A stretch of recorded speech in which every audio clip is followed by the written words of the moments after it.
They say every wolf knows their mate the moment they see them. The pull is instant, undeniable, sacred. I felt it, and I said no. In front of 300 witnesses, beneath the full moon, I rejected the bond that was supposed to complete me. I shattered tradition, humiliated a powerful heir, and in doing so, I signed my own death warrant. But before they could tear me apart, he came, the Alpha King himself. And now? Now I'm bound to something far more dangerous than fate. Stay until the end to see how this ends. Like, comment what city you're watching from. The mating ceremony always happened on the first full moon of winter. I'd watched it every year since I was 6. Watched wolves find each other across the firelight, their eyes going wide with recognition, bodies drawn together like magnets. Watched them accept the bond with tears and laughter, and the kind of joy that made your chest ache even from the outside. I never thought I'd be the one standing in the center circle, and I definitely never thought I'd be the first person in pack history to reject it. Elena Frost, Elder Margrave's voice carried across the clearing, formal and ancient. Stepped forward. My legs moved before my brain caught up. The winter air bit at my skin through the ceremonial dress, white silk, bare shoulders, completely impractical for December in Montana. But tradition didn't care about frostbite. 300 pack members ringed the clearing, their faces glowing in the firelight. I could feel every single pair of eyes on me. Waiting, judging. I'd always been an outsider here. My mother died when I was born, rare for werewolves who healed from almost everything. My father followed her 6 months later, unable to survive the mate bond breaking.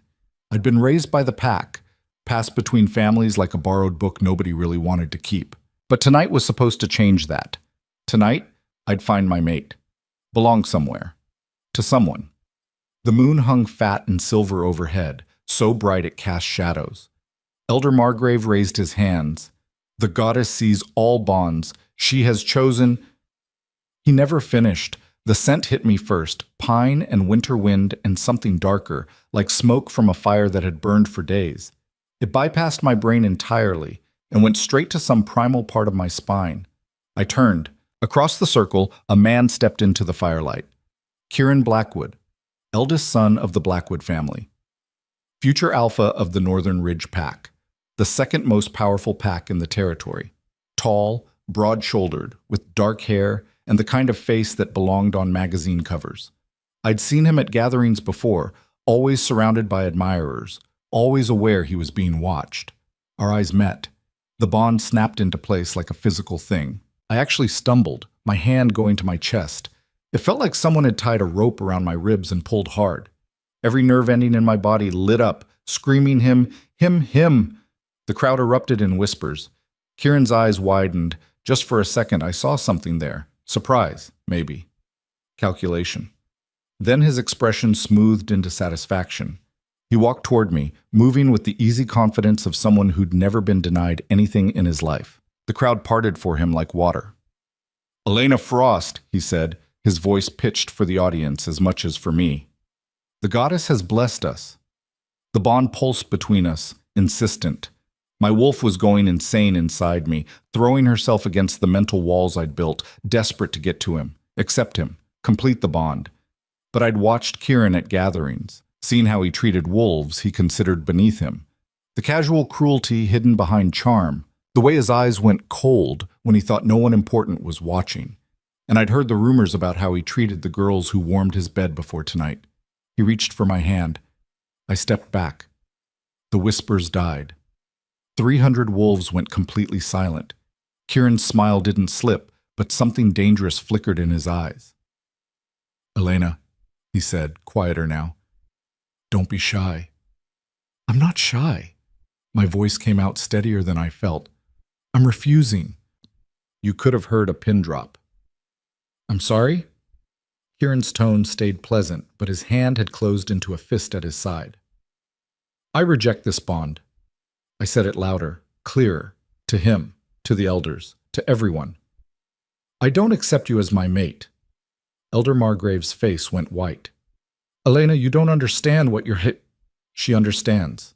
Kieran cut him off, his mask finally slipping. His eyes flashed gold, wolf rising to the surface. "She's just forgotten her place." My place?" The anger came then, hot and bright. My place is to belong to you because the moon said so? To ignore everything I know about you because of some cosmic lottery? You're a nobody. He took a step toward me, and several pack members moved with him, his friends, his allies. An orphan. You should be grateful. I'm not. I held my ground even though my knees were shaking, even though the bond was screaming at me to stop, to apologize, to submit. I reject the bond, Kieran Blackwood. I reject you. His hand shot out, grabbed my wrist hard enough to bruise. You can't. She can. The new voice came from the tree line, low, cold, carrying authority that made every wolf in the clearing, including Kieran, freeze. A man stepped out of the shadows. He was taller than Kieran, older, maybe 30. Dark hair, darker eyes, and a face that looked like it had been carved from stone. He wore black tactical gear and moved like violence given human form. I'd never seen him before, but every wolf in the clearing had gone rigid, their bodies instinctively bowing, because we all knew what he was. Royal Guard, from the capital. Commander Thorne, Elder Margrave's voice shook. We weren't expecting, clearly. The commander's eyes swept the clearing, cold and assessing, before landing on me. Elena Frost? My mouth went dry. Yes? You're coming with me. Kieran's grip on my wrist tightened. She's mine. Thorne's gaze shifted to him. He didn't raise his voice, didn't even move. But Kieran went white and dropped my wrist like it burned. The Alpha King has summoned her, Thorne said. Do you have an objection? The question was rhetorical, threatening. Kieran stepped back, his face twisted with humiliation and rage. Thorne looked at me again. Now. Wait, my voice cracked. I don't understand. Why does the Alpha King want... I don't answer questions. He turned and started walking toward the trees. Move or I'll move you. I looked back at the crowd, at Elder Margrave's stricken face, at Kieran's fury, at 300 wolves who'd just watched me commit social suicide. No one moved to help me. No one said a word. I'd burned my bridges, and now I was being dragged somewhere infinitely worse. I followed Thorne into the darkness. The SUV was waiting on the old logging road, black and unmarked. Thorne yanked the back door open and jerked his chin. In. Can you at least tell me? No. He wasn't going to give me anything. Fine. I climbed in. The door shut behind me with a solid thunk, and the locks engaged automatically. Thorne got in the driver's seat, and we were moving before I could process what was happening. I twisted around to look through the rear window. The firelight from the ceremony was already disappearing through the trees, everything I'd ever known, gone in under 5 minutes. Where are we going? I tried again. Thorne's eyes flicked to the rearview mirror. Nix City, the capital, 6 hours north, where the Alpha King ruled from a compound the size of a small town. My stomach dropped. Why? Not my job to explain. But quiet. The word wasn't loud, but it carried enough command to shut my mouth reflexively. Thorne wasn't just strong. He was ancient, old enough that dominance leaked from him like radiation.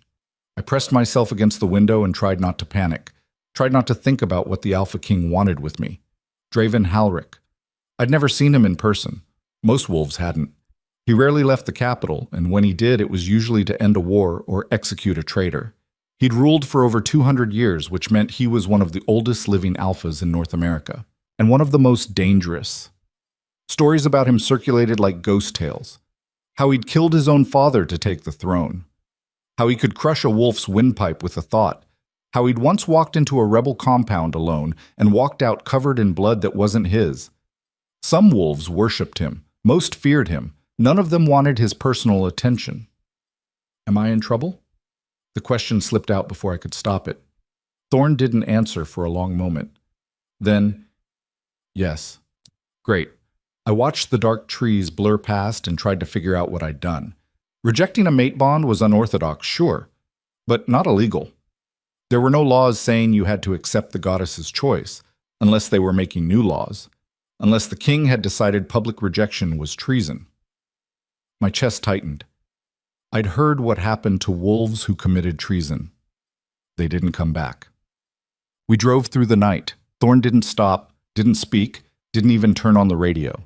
I dozed fitfully, my head bouncing against the window, dreams full of fire and golden eyes, and a voice I didn't recognize saying mine. I woke when the car stopped. Dawn light filtered through the windows. We were at a checkpoint, massive iron gates set into a stone wall that stretched as far as I could see in either direction. Guards in black tactical gear flanked the entrance, all of them armed. One approached the driver's window. Thorne rolled it down. "Commander?" the guard said, nodding. Then his eyes flicked to me. "This her?" "Yes." The guard studied me for a long, uncomfortable moment. Then he stepped back and waved us through. The gates groaned open. Beyond them, Nick City sprawled across the valley, like something out of a movie. Modern buildings mixed with old stone structures, all of it centered around a massive compound on the hill. White stone walls, black slate roofs, towers that looked like they'd been built to repel armies. The royal compound. We drove through the city's streets. Even at dawn, they were busy. Wolves everywhere, moving with purpose. Guards patrolled in pairs, shops were opening. This wasn't just a government seat, it was a functioning city. We climbed the hill. The compound gates opened for us automatically. Inside, the grounds were immaculate. Manicured gardens, stone pathways, buildings that radiated power and permanence. Thorne parked in front of the largest structure. A palace, really. All white stone and dark windows. He got out, opened my door. "Out!" My legs were stiff from sitting. I stumbled, caught myself against the car. Thorne grabbed my upper arm, not rough, but firm, and steered me toward the entrance. The doors opened before we reached them. Inside, the palace was colder than I expected. Beautiful, sure, polished marble floors, high ceilings, tapestries that probably cost more than my entire PAX annual budget. But cold, like a mausoleum. We walked through hallways lined with portraits of past alphas, all of them watching with hard eyes. Guards stood at regular intervals, silent and still. Finally, Thorne stopped in front of a set of double doors. Carved wood, intricate designs. Expensive. He knocked once. "Enter."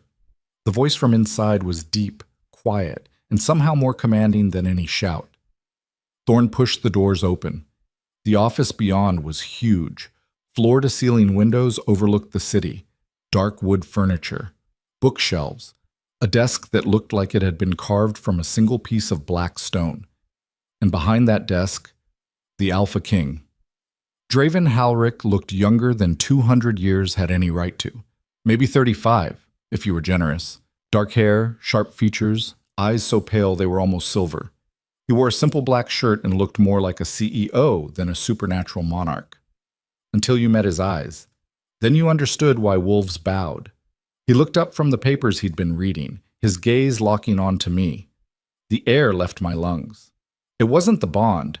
That pull was different, wrong, human. This was something else entirely. Older, deeper, like standing at the edge of an abyss and feeling it stare back. Every instinct I had screamed at me to look away, to submit, to run. I forced myself to hold his gaze. His eyes narrowed slightly. Not angry, curious.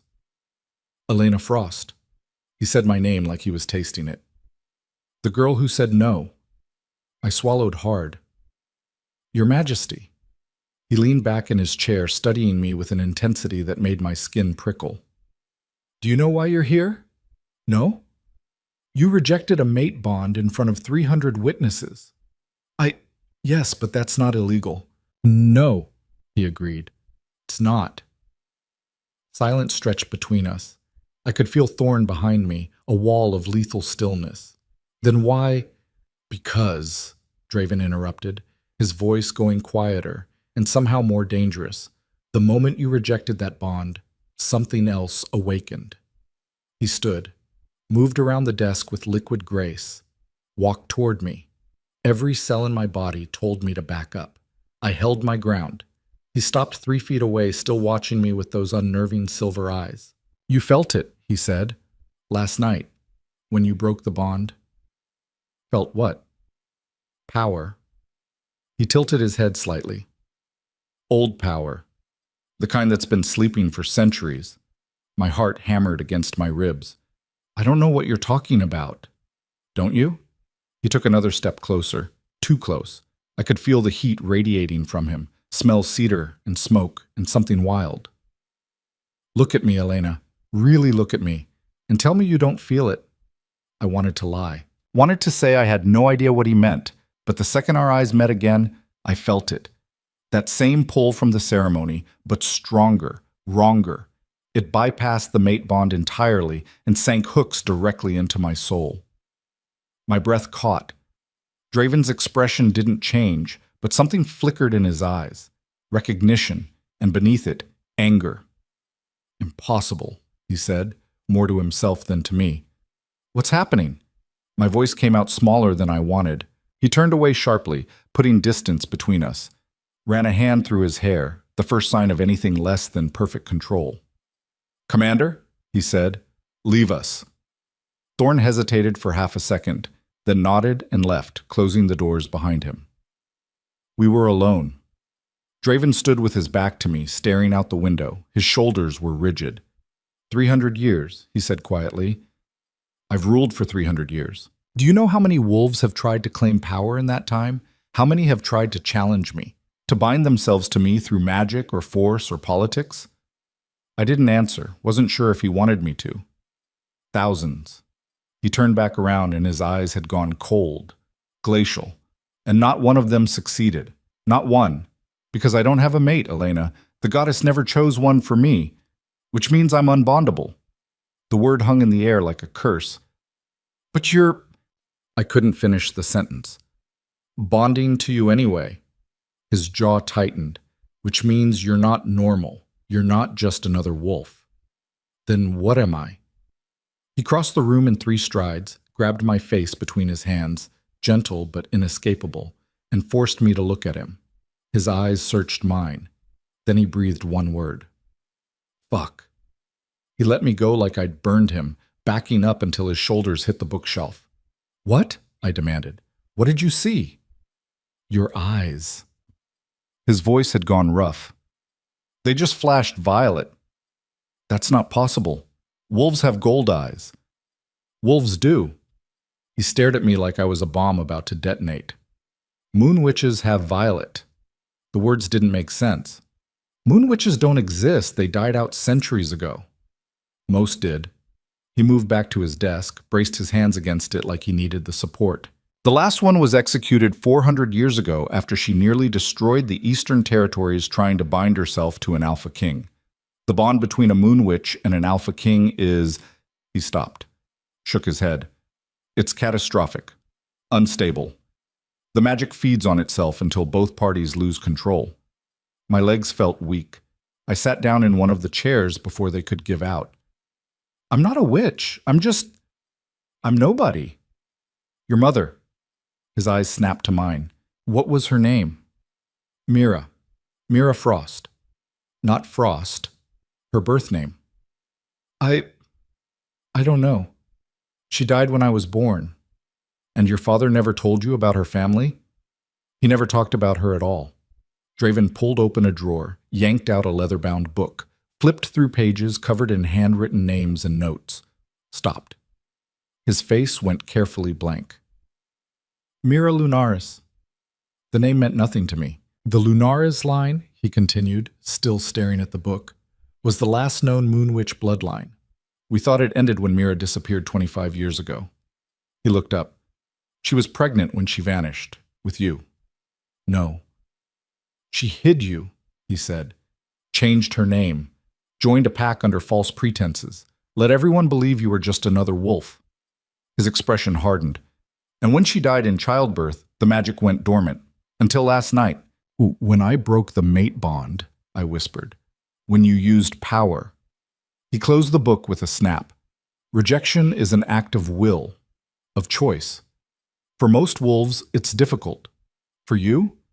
You broke a goddess-made bond like it was glass, because your magic is older than the goddess, older than the packs. I couldn't breathe. So what does that mean? It means, Draven said slowly, that you're the first Moon Witch born in 4 centuries, and you're bonding to me whether either of us wants it or not. Can't we just refuse it? Like I refused Kieran? You refused a mate bond. This isn't that. He looked at me, and for the first time I saw something almost like fear in his eyes. This is older, stronger, and according to every historical account, once it starts, it doesn't stop until one of you is dead. Silence fell like a guillotine. So what do we do? I asked. Draven's expression went cold again. Controlled. You stay here, under guard, until I figure out how to break this before it kills us both. You're keeping me prisoner. I'm keeping you alive. He moved toward the door. Thorn will take you to your quarters. Don't try to leave. Don't try to contact anyone from your pack, and stay away from me as much as possible. He opened the door. Wait. That's an order. He didn't look back.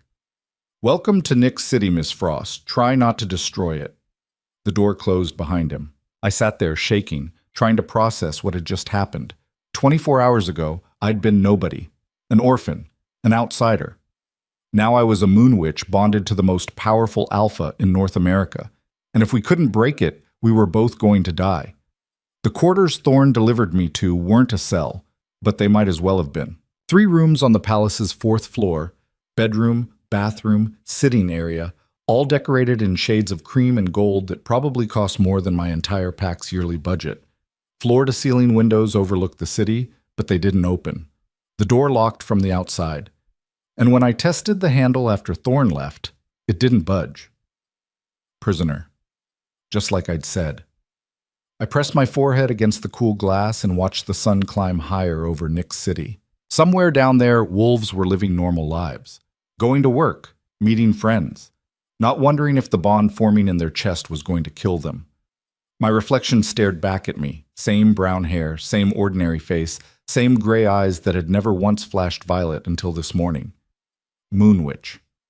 The words felt foreign, wrong, like calling yourself a dragon when you'd only ever been a house cat. I didn't feel powerful. I felt trapped. A knock at the door made me jump. Miss Frost. A woman's voice, clipped and professional. I'm coming in. The lock clicked. The door opened. The woman who entered looked like she'd stepped out of a fashion magazine. Tall, blonde, mid-30s, wearing a sharp gray suit that screamed authority. She carried a leather bag over one shoulder and moved with the confidence of someone who'd never been told no. Liana Cross, she said, not offering her hand. The King's Chief of Staff. I'll be managing your situation. My imprisonment, you mean? Her expression didn't flicker. Your protection. There's a difference. Is there? I crossed my arms. Because the locked door suggests otherwise. The locked door, Liana said, setting her bag on the side table, is keeping you alive. Do you have any idea what would happen if word got out that a moon witch was in the capital? Half the wolves in this city would try to kill you. The other half would try to use you. I'm not a... Your eyes flashed violet in the king's presence. You rejected a mate bond without breaking a sweat, and according to the archive search I ran this morning, your mother was Mira Lunaris, last surviving member of the most dangerous bloodline in werewolf history. She pulled a tablet from her bag, tapped the screen. So yes, Miss Frost, you are exactly what we think you are.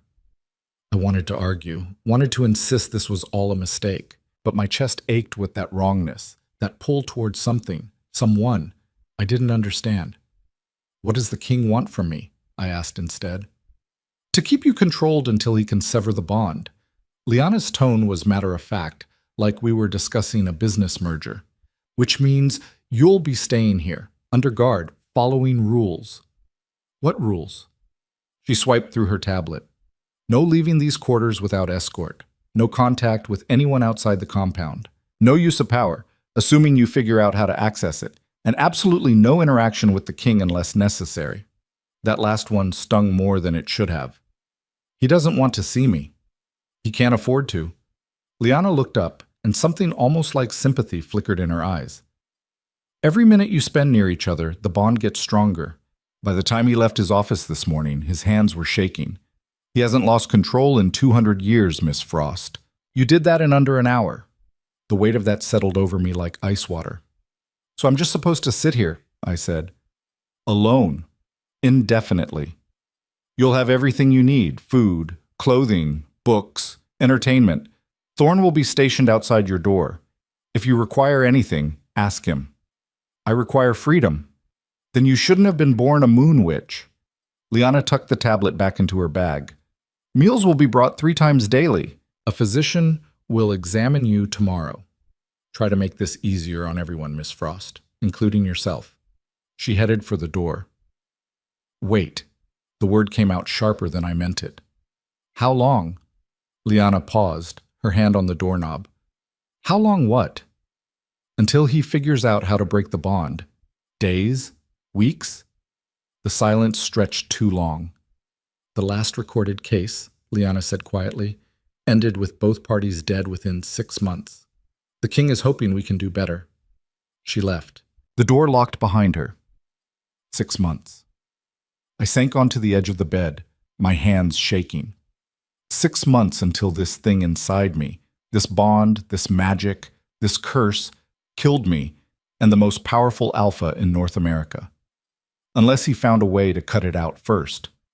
I should have felt relieved, should have been glad he was trying to save us both.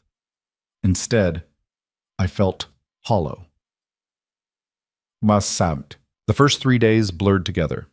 Meals arrived like clockwork, elaborate dishes I barely touched. A physician came and went, poking and prodding and taking vials of blood while asking questions I couldn't answer. Liana checked in twice daily with updates that weren't really updates. The king is reviewing historical records. The archives are being searched. We're consulting with the few remaining scholars who study ancient magic. A translation, they had no idea what they were doing, and the whole time the bond grew. It started as an ache behind my sternum. Dull. Ignorable. By the second day it had spread to my limbs, my fingers tingled, my skin felt too tight. By the third day, I couldn't sleep. Every time I closed my eyes, I felt him. Not thoughts, nothing that clear. Just presence. Awareness. Like standing in a room and knowing someone was watching from the shadows. I paced the corridors until my feet hurt. Stared out the window until the city lights blurred.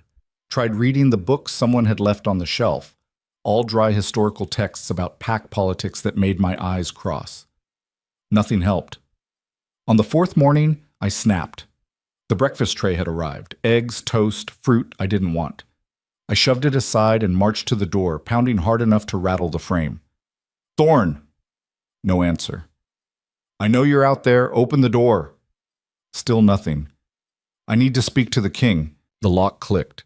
Thorn filled the doorway, arms crossed, expression carved from granite. No.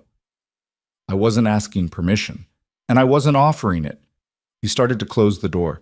I shoved my foot in the gap. This bond is killing me. I can feel it.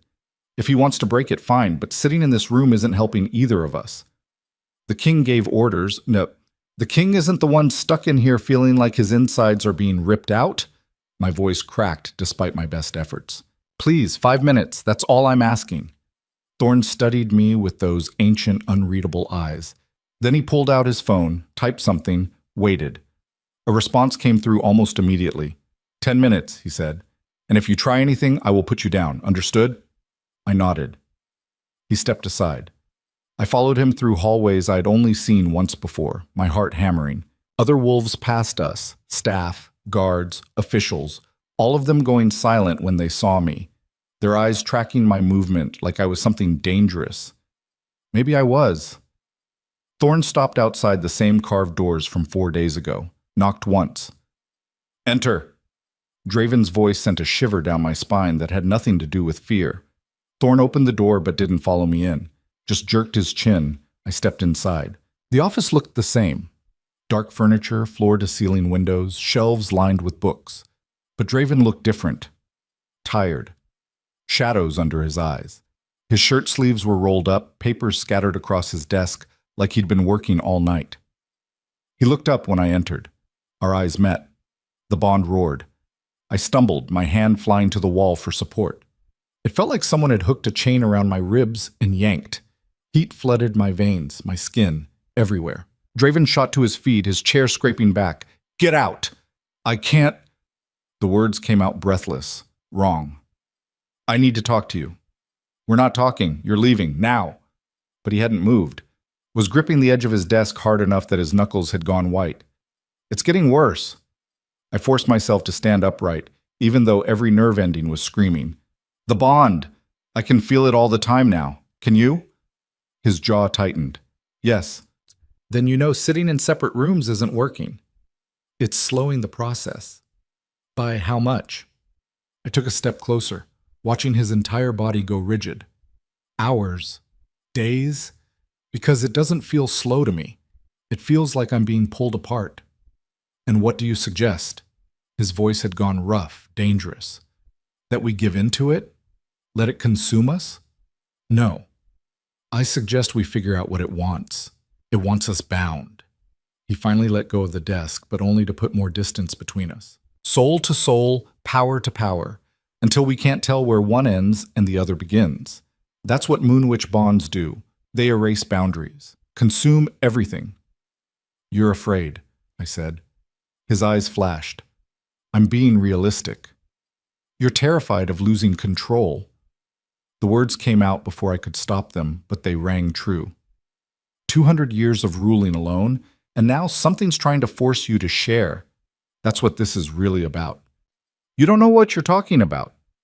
Don't I? I moved closer, testing, watching him track every step like a predator calculating distance. You said the bond feeds on itself, gets stronger, but what if we're making it worse by fighting it? We're not giving in to this. I'm not suggesting we give in. I'm suggesting we understand it. Another step. The pull was almost unbearable now, like magnetic force. When did it start for you? He didn't answer for a long moment. Then, the moment you walked into this office. Not before?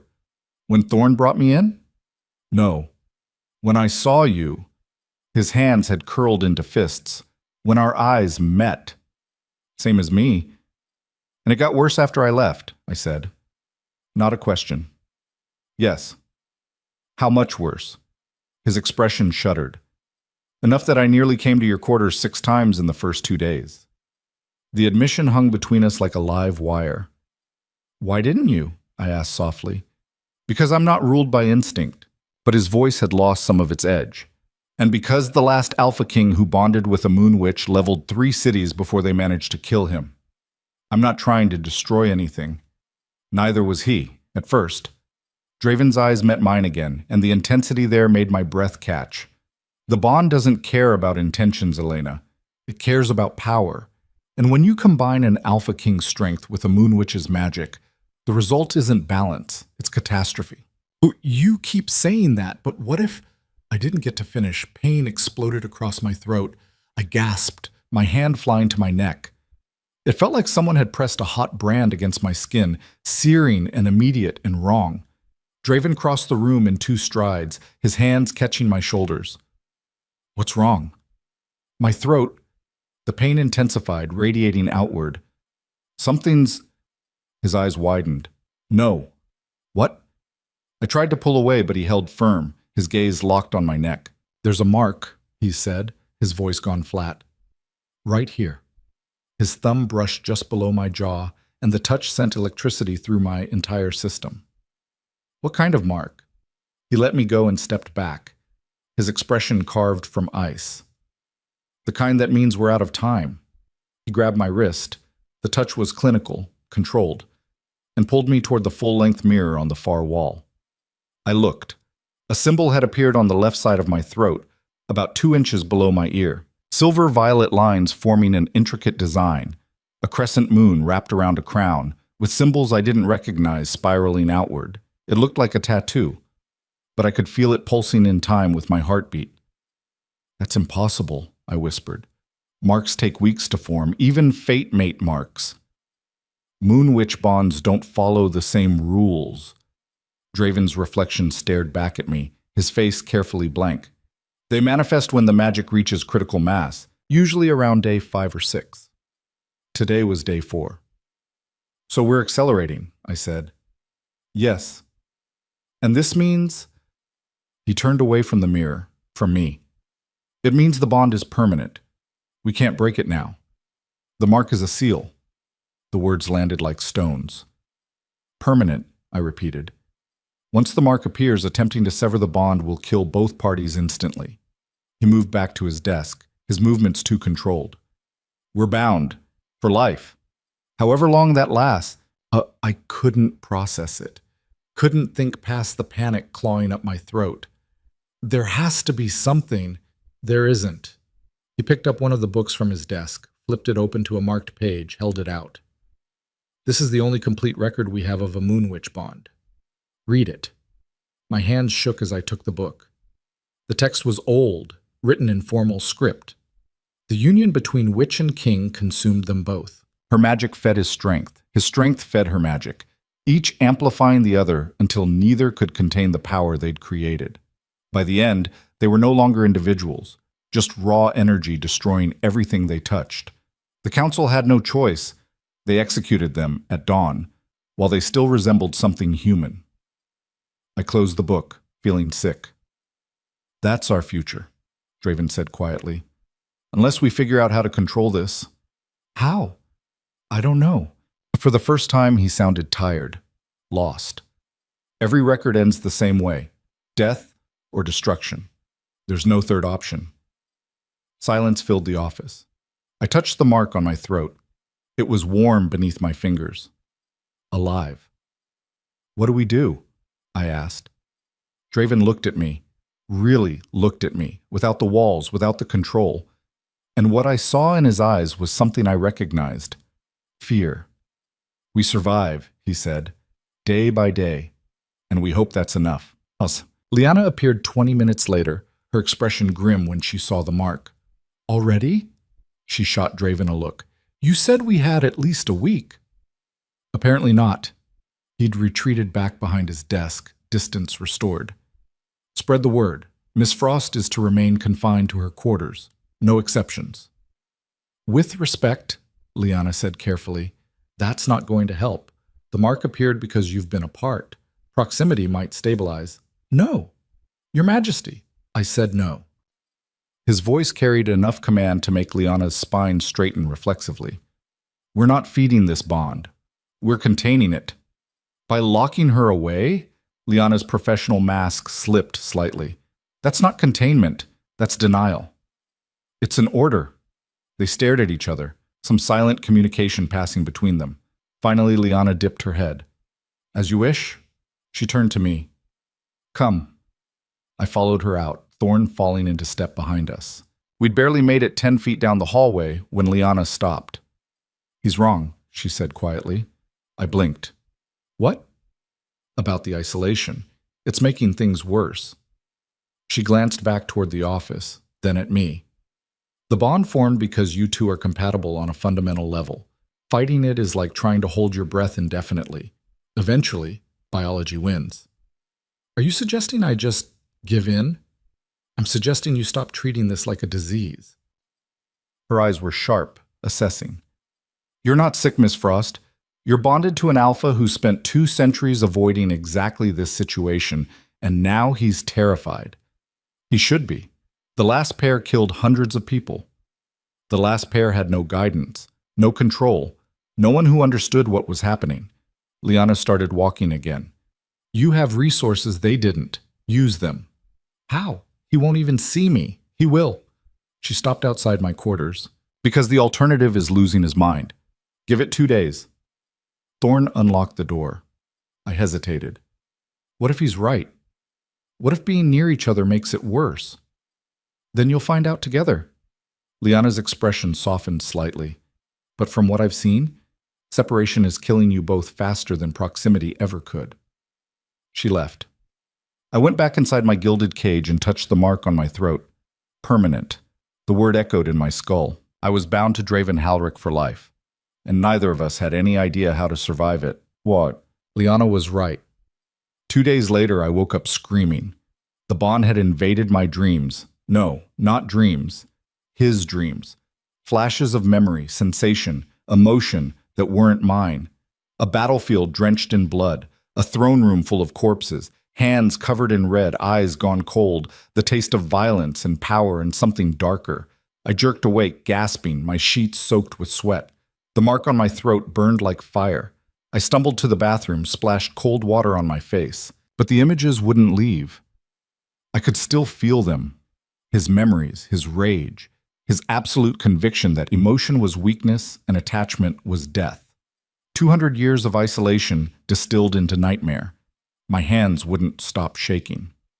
A knock at the door. "Miss Frost," Thorne's voice. "The king wants to see you." I looked at the clock. 3 in the morning. "Now?" My voice came out hoarse. "Now!" I pulled on a robe over my sleep clothes and opened the door. Thorne looked concerned, which for him was terrifying. "Is he all right?" I asked. "No." We moved through the dark hallways quickly, passing confused-looking guards. Thorne led me to a different wing of the palace. Private quarters, from the look of it. He stopped outside a door, knocked once. "Come in." Draven's voice sounded wrong, strained.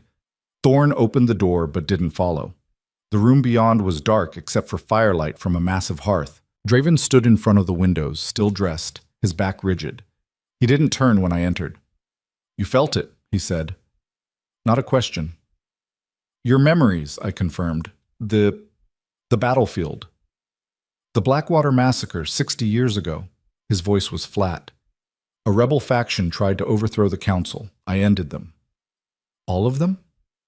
"Every single one." Now he turned and his eyes were haunted. 300 wolves. Dead in under an hour. I swallowed. "You were doing your job." I enjoyed it." The admission came out raw. "That's what you felt, isn't it? Not just duty. Not necessity." "I enjoyed the killing." I couldn't deny it. I'd felt it in the dream, that dark satisfaction, the thrill of absolute power. "You're not that person anymore," I said, though I wasn't sure if I believed it. "Aren't I?" He took a step closer, and I saw the cracks in his control, the way his hands trembled slightly, the wildness in his eyes. "The bond is opening doors I spent centuries sealing shut, and now you're seeing what I really am. I'm seeing what you were. There's a difference." "Is there?" Another step. "Because right now I can feel your fear, your horror, and it's taking everything I have not to—" He cut himself off, turning away sharply. "Not to what?" I pressed. "Not to make you forget it." His voice had gone dangerous. "The bond is offering me power, Elena. Your power. I could reach into your mind right now and erase what you saw. Make you trust me again. And part of me wants to."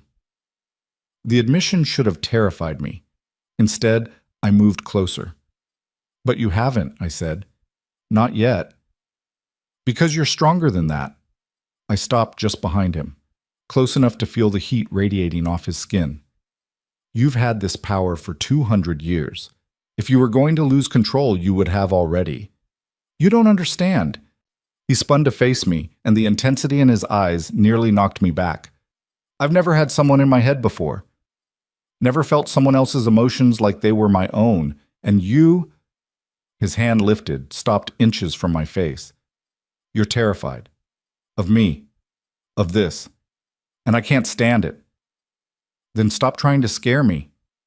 "I'm not trying. I'm warning you." But his hand had moved, his fingers brushing the mark on my throat. The touch sent shockwaves through my entire system. I gasped. Draven's pupils dilated, his breathing going shallow. "We can't—" "I know. I know." But neither of us moved away. The bond pulled tight between us, singing, demanding, impossible to ignore. "This is a mistake," he said. "Probably." His hand slid to cup my jaw, thumb brushing my cheek. "Last chance. Walk away." "No." The word had barely left my lips before his mouth was on mine. The kiss wasn't gentle. It was hunger and desperation and 200 years of isolation shattering all at once. His other hand fisted in my hair, pulling me closer, and I melted against him because the bond was screaming, "Yes, yes, yes, finally." Power flooded through me, his or mine, I couldn't tell. The room blazed with silver-violet light, magic sparking where our skin touched. Then Draven jerked back like I'd electrocuted him. "Out!" His voice was barely human. "Get out now!" "Draven, out!" The command hit me like a physical force. I stumbled back, my hand flying to my throat. The mark was glowing, bright enough to light the entire room. Draven's eyes had gone pure silver, his canines extended, every muscle in his body locked. "If you don't leave," he ground out, "I won't be able to stop." I ran. Made it back to my quarters on shaking legs, Thorn silent behind me. The door locked. I collapsed onto the bed, my entire body vibrating with power I didn't understand. The mark on my throat pulsed like a second heartbeat. And somewhere in the palace, I could feel him, feel his struggle, his rage, his desperate attempt to hold on to control. The bond had just gone from dangerous to catastrophic, and we'd only made it worse. I didn't sleep that night. Couldn't. Every time I closed my eyes, I felt him. Not memories this time, but raw sensation. His heartbeat sinking with mine, his anger bleeding into my veins, the iron grip he was maintaining on his control, and how badly it was slipping. By dawn, the mark on my throat had spread. Thin, silver-violet lines now traced down my collarbone, curling like vines across my skin. When I touched them, they hummed with energy that made my fingers tingle. I stared at my reflection in the bathroom mirror and barely recognized myself. A week ago, I'd been nobody. Now I looked like something out of a dark fairy tale, marked, claimed, transformed into something I didn't understand. The door to my quarters opened without warning. Liana stormed in, her usual composure fractured. "Get dressed, something you can move in." I turned from the mirror. "What's happening?" "Your old pack is here." She threw a pair of dark pants and a fitted shirt onto the bed. "Along with 6 others, they're demanding an audience with the king, and they're not leaving until they get it." My stomach dropped. "Why? Why do you think?"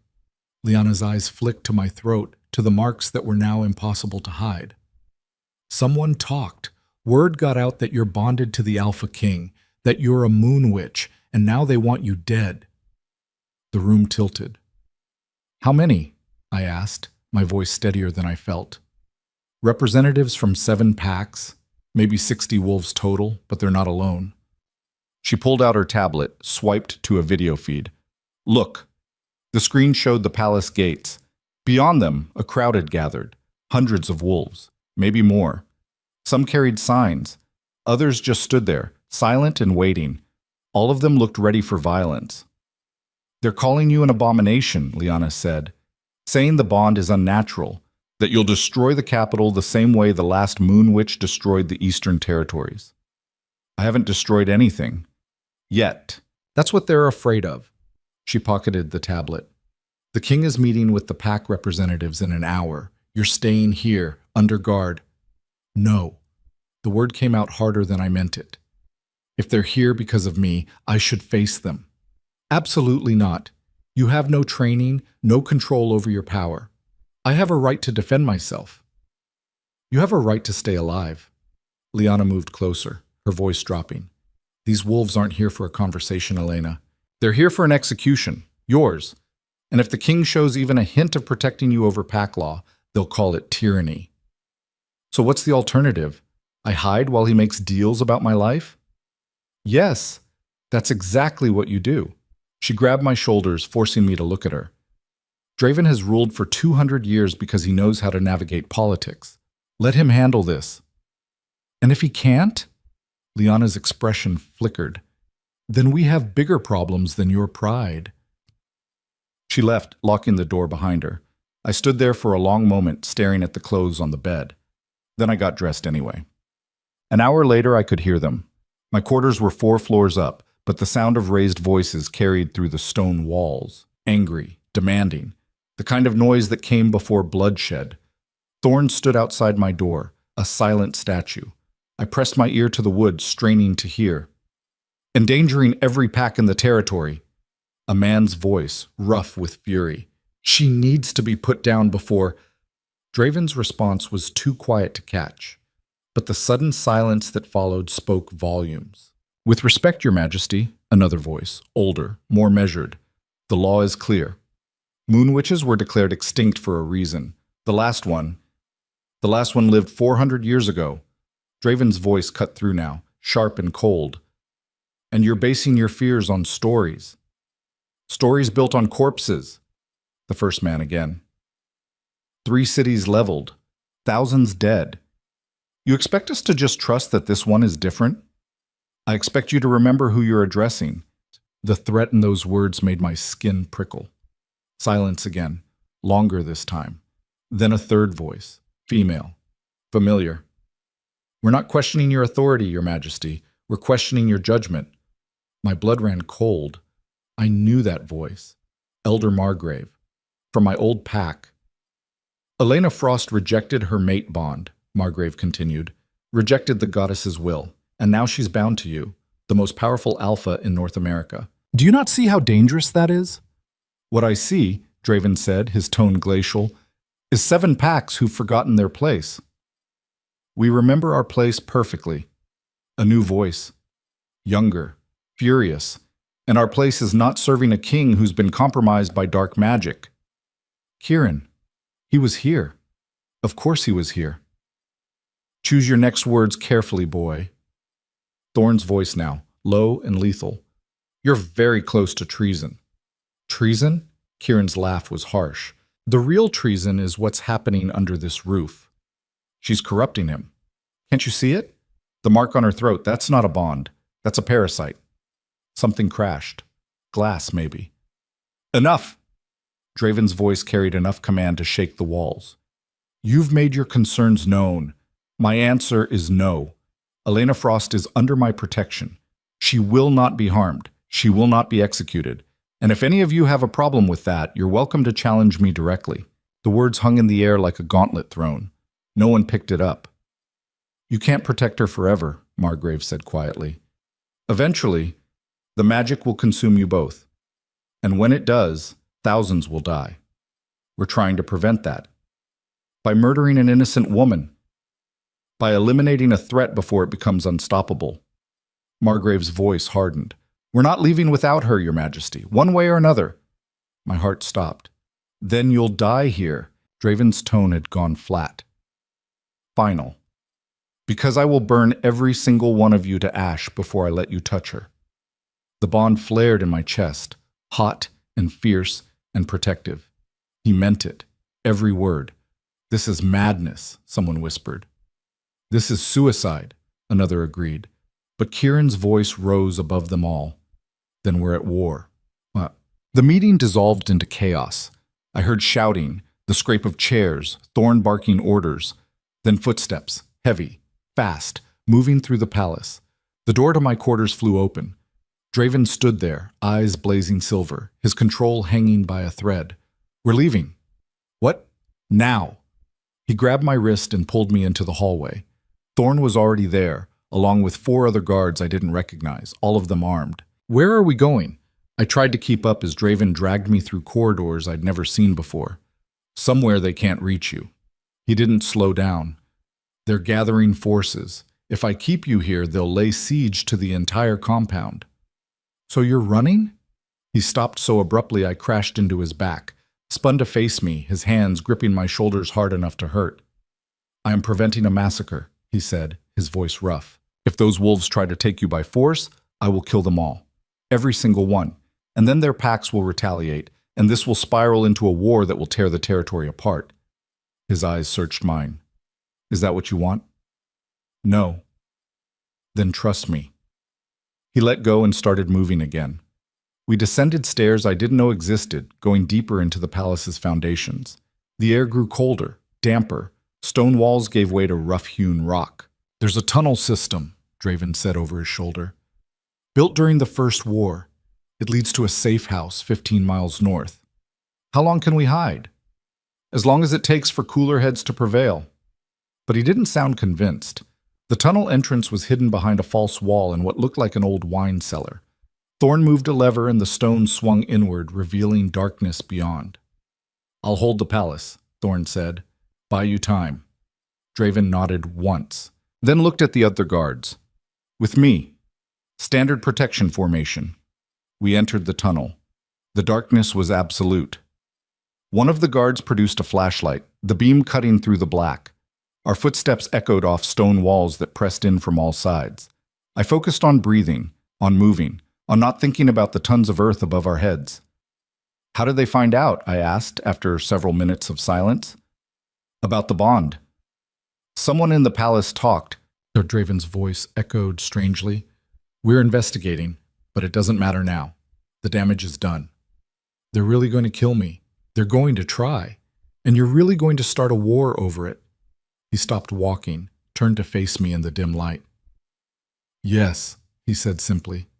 The guards gave us space, moving ahead slightly. Why? The question came out smaller than I meant it. You barely know me. A week ago, you wanted me gone. A week ago, I didn't have your mark on my skin.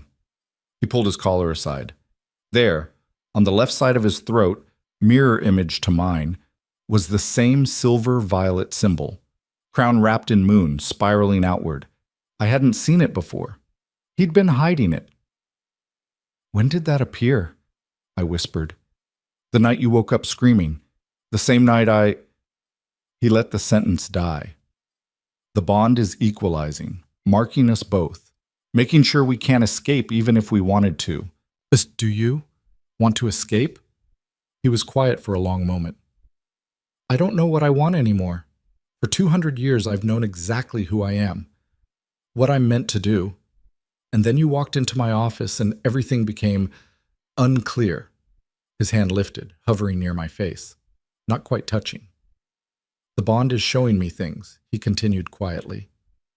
Your memories, your pain, how many times you were passed between families, how alone you felt, how you taught yourself not to need anyone because everyone always left. My throat tightened. Stop. Why? Because it's true? His fingers finally made contact, brushing my cheek. You rejected Kieran because you've been rejected your entire life. Because choosing yourself felt safer than trusting someone else with your heart. You don't know me. I'm starting to. His thumb traced the line of my jaw. And what I'm learning is that you're stronger than you think, braver, and absolutely terrified of being seen. The words hit too close. We should keep moving, I managed. He dropped his hand. Nodded once. We walked. The tunnel seemed endless, miles of darkness and damp stone and the steady drip of water from somewhere above. My legs started to ache, my breath came shorter. Then the guards ahead stopped. Problem, one of them called back. Draven moved forward quickly. I followed. The tunnel had collapsed. Recently, from the look of the fresh rubble, tons of rock and earth blocking the passage completely. Can we dig through? Draven asked. The guard shook his head. Not without equipment, and it would take hours. Is there another route? The eastern branch, but it adds 3 miles, and it exits closer to the city, less secure. Draven's jaw tightened. We don't have a choice. Move. We backtracked, took a side tunnel that was narrower, lower. I had to duck in places to avoid hitting my head. My chest started to feel tight. The walls pressed in. Elena, Draven's voice cut through the rising panic. Breathe. I'm trying. Look at me. He stopped, turned. We're almost there. You don't know that. Yes, I do. Another half mile, maybe less. His hands found my shoulders. You can do this. What if I can't? What if... Then I'll carry you, but you're not giving up. His eyes held mine. You rejected a mate bond in front of 300 wolves. You walked into the Alpha King's office and told me I was afraid. You survived a week alone in this palace without breaking. You are not weak, Elena, and you are not going to fall apart in a tunnel. The words steadied something inside me. I nodded. We kept moving. 10 minutes later, we saw light. The tunnel exit was disguised as a natural cave opening hidden in a rocky hillside. We emerged into gray dawn light, the air sharp and cold. The safe house was visible in the distance, a stone structure built into the base of a mountain, surrounded by forest. Almost there, Draven said. That's when we heard the howls. They came from behind us, multiple voices rising in hunting harmony. The guards went rigid. They found the tunnel, one said. How? Draven's voice was lethal. Doesn't matter. They're coming. More howls, closer now. Draven turned to me. Run, straight to the safe house. Don't stop. Don't look back. What about you? I'm going to slow them down. He looked at the guards. Get her inside, bar the doors, hold position until I return. You can't fight them all alone. Run! The command hit like a physical force. My legs moved before my brain caught up. The guards flanked me, weapons drawn. We sprinted across the open ground toward the safe house. My lungs burned, my legs screamed. Behind us, the howls intensified. Then came the sounds of fighting, snarls, screams, the wet crunch of bone. I didn't look back. We hit the safe house at full speed. One of the guards yanked the door open. We tumbled inside. "Bar it!" someone shouted. Heavy wooden beams slammed into place across the door. The windows, narrow slits built for defense, were already shuttered. I collapsed against the wall, gasping. "How many were there?" I managed. "At least 20. The guard who answered looked grim. "Maybe more. And Draven's alone out there. The king can handle himself." But the sounds outside were getting worse. More wolves joining, the fight spreading. I moved to one of the window slits, peered out.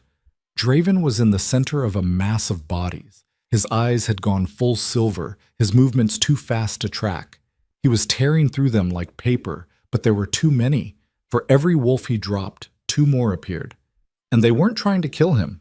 They were driving him away from the safe house, away from me. "They're separating us," I said. The guard looked, swore. "He's holding them off. We wait. He's going to get himself killed. He's the Alpha King. He survived worse."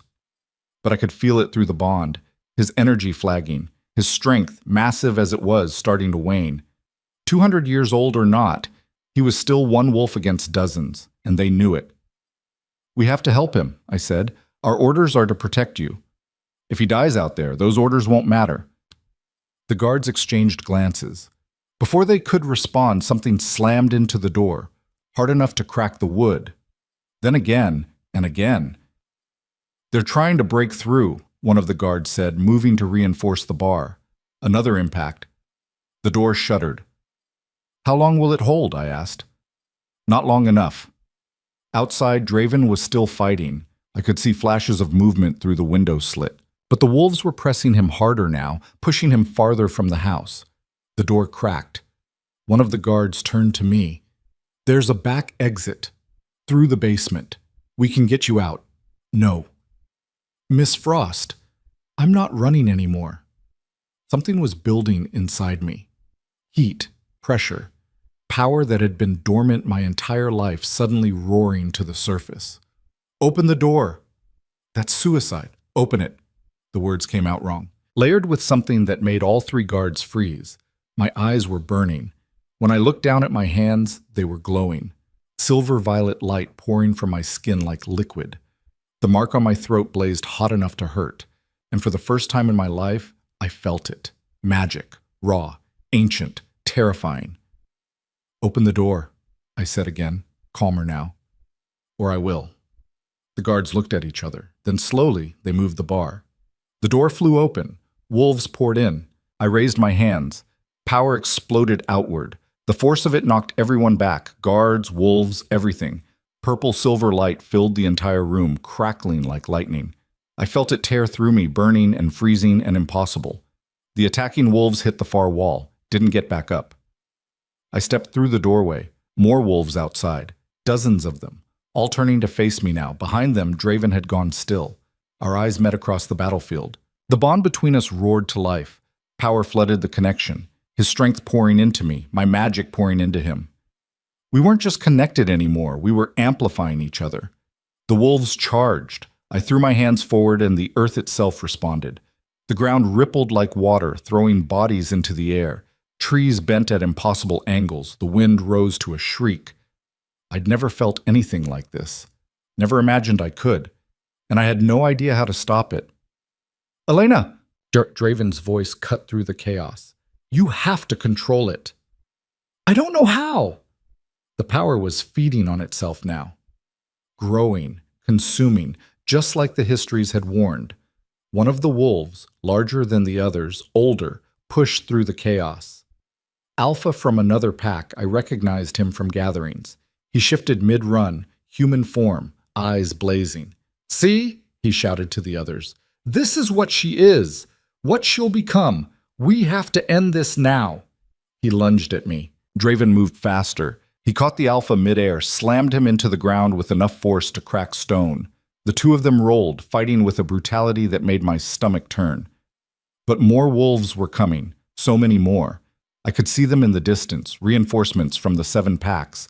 100, 200, an army, coming to kill me. The power inside me screamed for release, wanted to destroy them all, prove their fears right. "Elena." Draven was at my side suddenly, bloodied but alive. His hand found mine. Look at me. I couldn't. The magic was too strong, too bright. Look at me!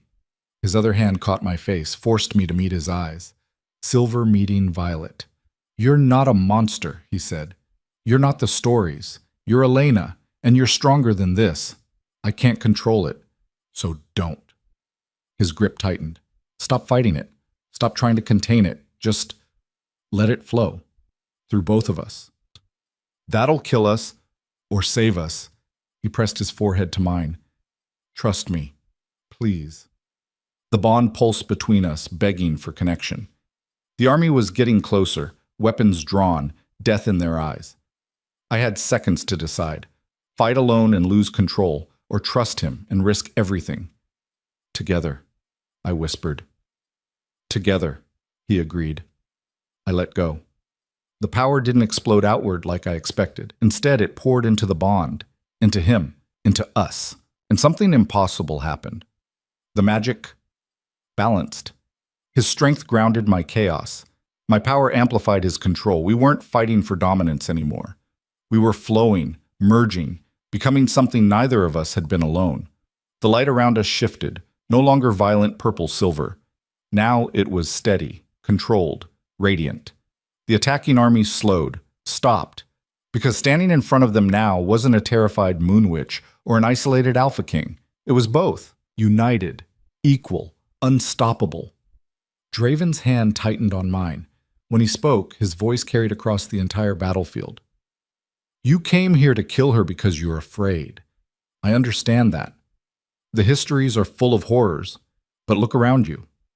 He gestured to the devastation, the broken ground, the scattered bodies. This is what happens when you force her to fight alone, when you make her choose between survival and surrender. He pulled me closer. But this, he continued, and our joined hands blazed with light, is what happens when she doesn't have to. When she has support, partnership, balance. Silence. Then Kieran pushed through the crowd, his face twisted with rage. Partnership? He laughed, harsh and broken. That's what you're calling this abomination? She's corrupted you, twisted you. You're not fit to rule anymore. Then challenge me. Draven's voice went cold, lethal. Right here, right now. Take the throne if you think you can. Kieran went pale, because everyone there knew he couldn't. No one could. Not when we were like this. This isn't over, Kieran spat. Today, tomorrow, next week, we will end this, one way or another. He turned and walked away. Most of the army followed him, but not all. Some stayed, watching, uncertain. And in their eyes, I saw something shift. Not acceptance, not yet, but doubt. Doubt was enough. For now. We made it back to the safe house as the sun rose higher. The guards cleared the bodies. Draven's wounds healed with supernatural speed. And I stood at the window, watching the last of the army disappear into the forest. They'll be back, I said quietly. I know. Draven came to stand beside me. Our hands were still joined. I wasn't sure when that had happened or why neither of us had let go. But we bought time. How much? Enough. He looked down at our intertwined fingers. What happened out there? That shouldn't have been possible. But it was. Yes. His thumb brushed across my knuckles. The histories say moon witch bonds end in destruction, but maybe they were missing something. What? Choice. He turned to face me fully. Every recorded case involved a witch and king who were forced together, arranged marriages, political alliances, power grabs, but he stopped, started again. We chose. In that moment when you could have fought alone, you chose to trust me, and I chose to trust you back. And that made a difference? It made all the difference. His free hand came up to cup my face. I felt it. The magic didn't just flow, it merged, like we became one entity with two bodies. Is that good or bad? I don't know. His eyes searched mine. But I know it felt right. For the first time since this started, it didn't feel like a curse. What did it feel like? He leaned closer. Like coming home. The words hung between us. Then his mouth found mine. This kiss was different from the last one. No desperation, no fear, just certainty and heat and the sense that we were finally moving in the right direction. The bond sang. Power flowed between us again, but controlled now, shared, beautiful. When we broke apart, we were both breathing hard. "This is dangerous," I said. "Everything about this is dangerous. They're going to come back with more wolves, more weapons. Let them." His forehead rested against mine. "We'll face them together. And if that's not enough, then we find another way." His eyes blazed with determination. "But I'm not letting you face this alone anymore. And I'm not running from what we are." "What are we?" He smiled, fierce and wild and utterly unafraid. "Something new," he said. "Something the world has never seen before." Outside, storm clouds gathered on the horizon. The war wasn't over. It was just beginning, but for the first time since this started, I wasn't afraid. Because I wasn't alone anymore. And together? Together, we were unstoppable. The words echoed in my head as we stood there, the safe house silent around us except for the low murmur of guards repositioning outside.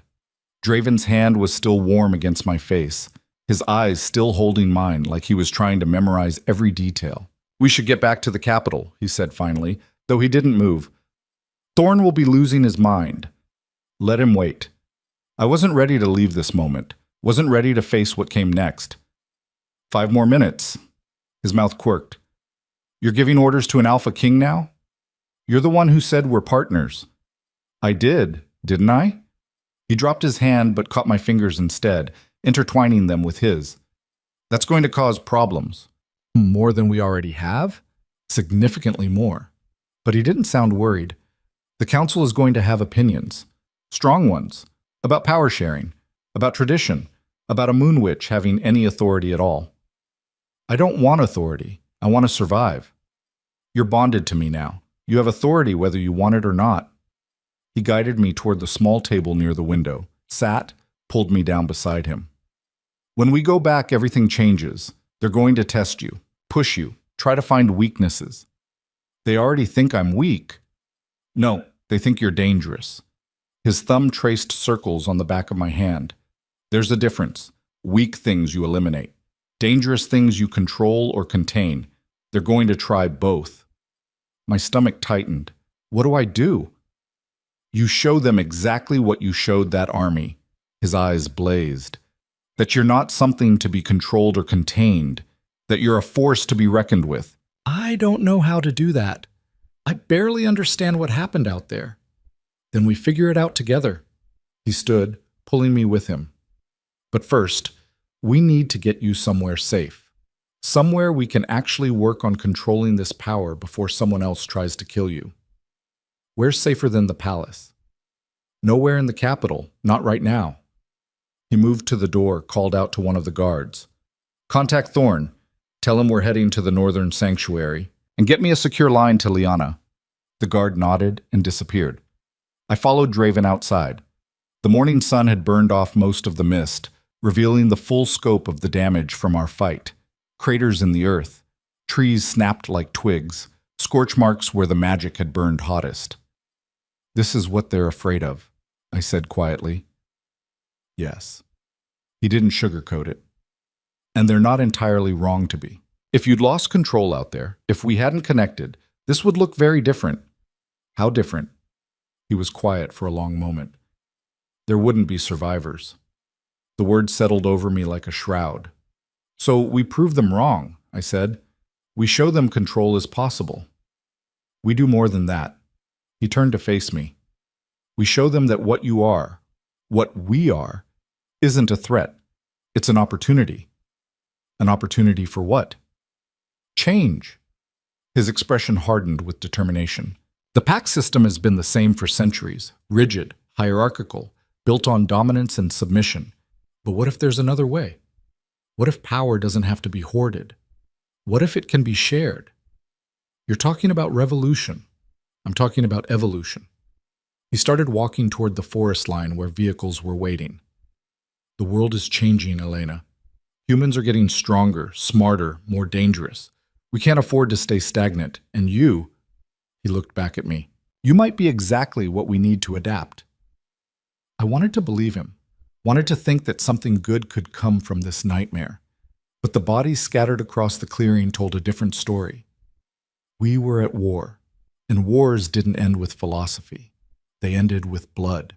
The northern sanctuary was 3 hours away, hidden deep in the mountains. Draven drove himself, refusing the guard's offer to take the wheel. I sat in the passenger seat and watched the landscape blur past, trying not to think about how many wolves were probably tracking our route right now. Tell me about this place, I said, needing to break the silence. It's old. Predates the current pack system by at least 200 years, built as a refuge during the Purge Wars. His eyes stayed on the road. When moon witches were being hunted, some of them fled there. The wards protecting it were designed specifically for magical beings. So it's a fortress, more like a temple. The magic there is different, older, less about violence and more about understanding. He glanced at me. If anywhere can help you learn control, it's there. Have you been before? Once. A long time ago when I was still new to ruling, I needed perspective. Not a shadow crossed his face. I didn't find what I was looking for then, but maybe you will. We drove in silence for a while. The road climbed higher, the air growing thinner and colder. Snow began to appear on the peaks around us. My phone buzzed in my pocket. I'd forgotten I even had it. Liana had given it to me days ago, along with strict instructions not to use it. I pulled it out. 17 missed calls, all from the same number. My old pack. Don't answer it, Draven said without looking. I wasn't going to, but my finger hovered over the screen anyway. They're persistent. They're desperate. Kieran probably has them convinced that if they can just talk to you, they can make you see reason. What reason? That I should die quietly? That you should choose your pack over a king you barely know? He said it matter-of-factly. It's what they do. What they expect everyone to do. Pack loyalty above all else. I don't have a pack anymore. You have me. The words were simple, but they hit like a freight train. I looked at him, really looked at him. At the sharp line of his jaw, the way his hands gripped the wheel, the tension in his shoulders that never quite went away. This man who'd ruled alone for 2 centuries, who'd built walls so high that nothing could touch him, and he'd just claimed me as his. That goes both ways, I said. His eyes flicked to mine. What? You said, I have you. That means you have me too. I shifted in my seat to face him better. You don't get to martyr yourself if things go wrong. You don't get to sacrifice yourself to save me. We're partners now, which means we survive together or not at all. Something fierce and bright flared in his expression. Agreed. My phone buzzed again. Different number this time. I looked at the screen. Frowned. Who is it? Draven asked. I don't know. Unknown caller. I hesitated, then answered. Hello? Static. Then a woman's voice, old and creaking. Elena Frost. Finally. Who is this? Someone who's been waiting a very long time to speak with you. The voice had an accent I couldn't place. Ancient. Worn. Your mother sent me a message before she died. Told me if anything happened to her, I should find you. Protect you. My chest tightened. You knew my mother? I taught her. A pause. I taught all the Lunari's women. I'm the last of the old circle. The last who remembers what moon witches truly were. Draven's expression had gone sharp. He mouthed, speaker. I switched the phone to speaker mode. What do you want? I asked. To offer guidance, you're bonded to an alpha king, yes? The marks have appeared? How do you know that? Because I can feel it from here. Your magic is screaming across the territory like a beacon. The old woman coughed, wet and rattling.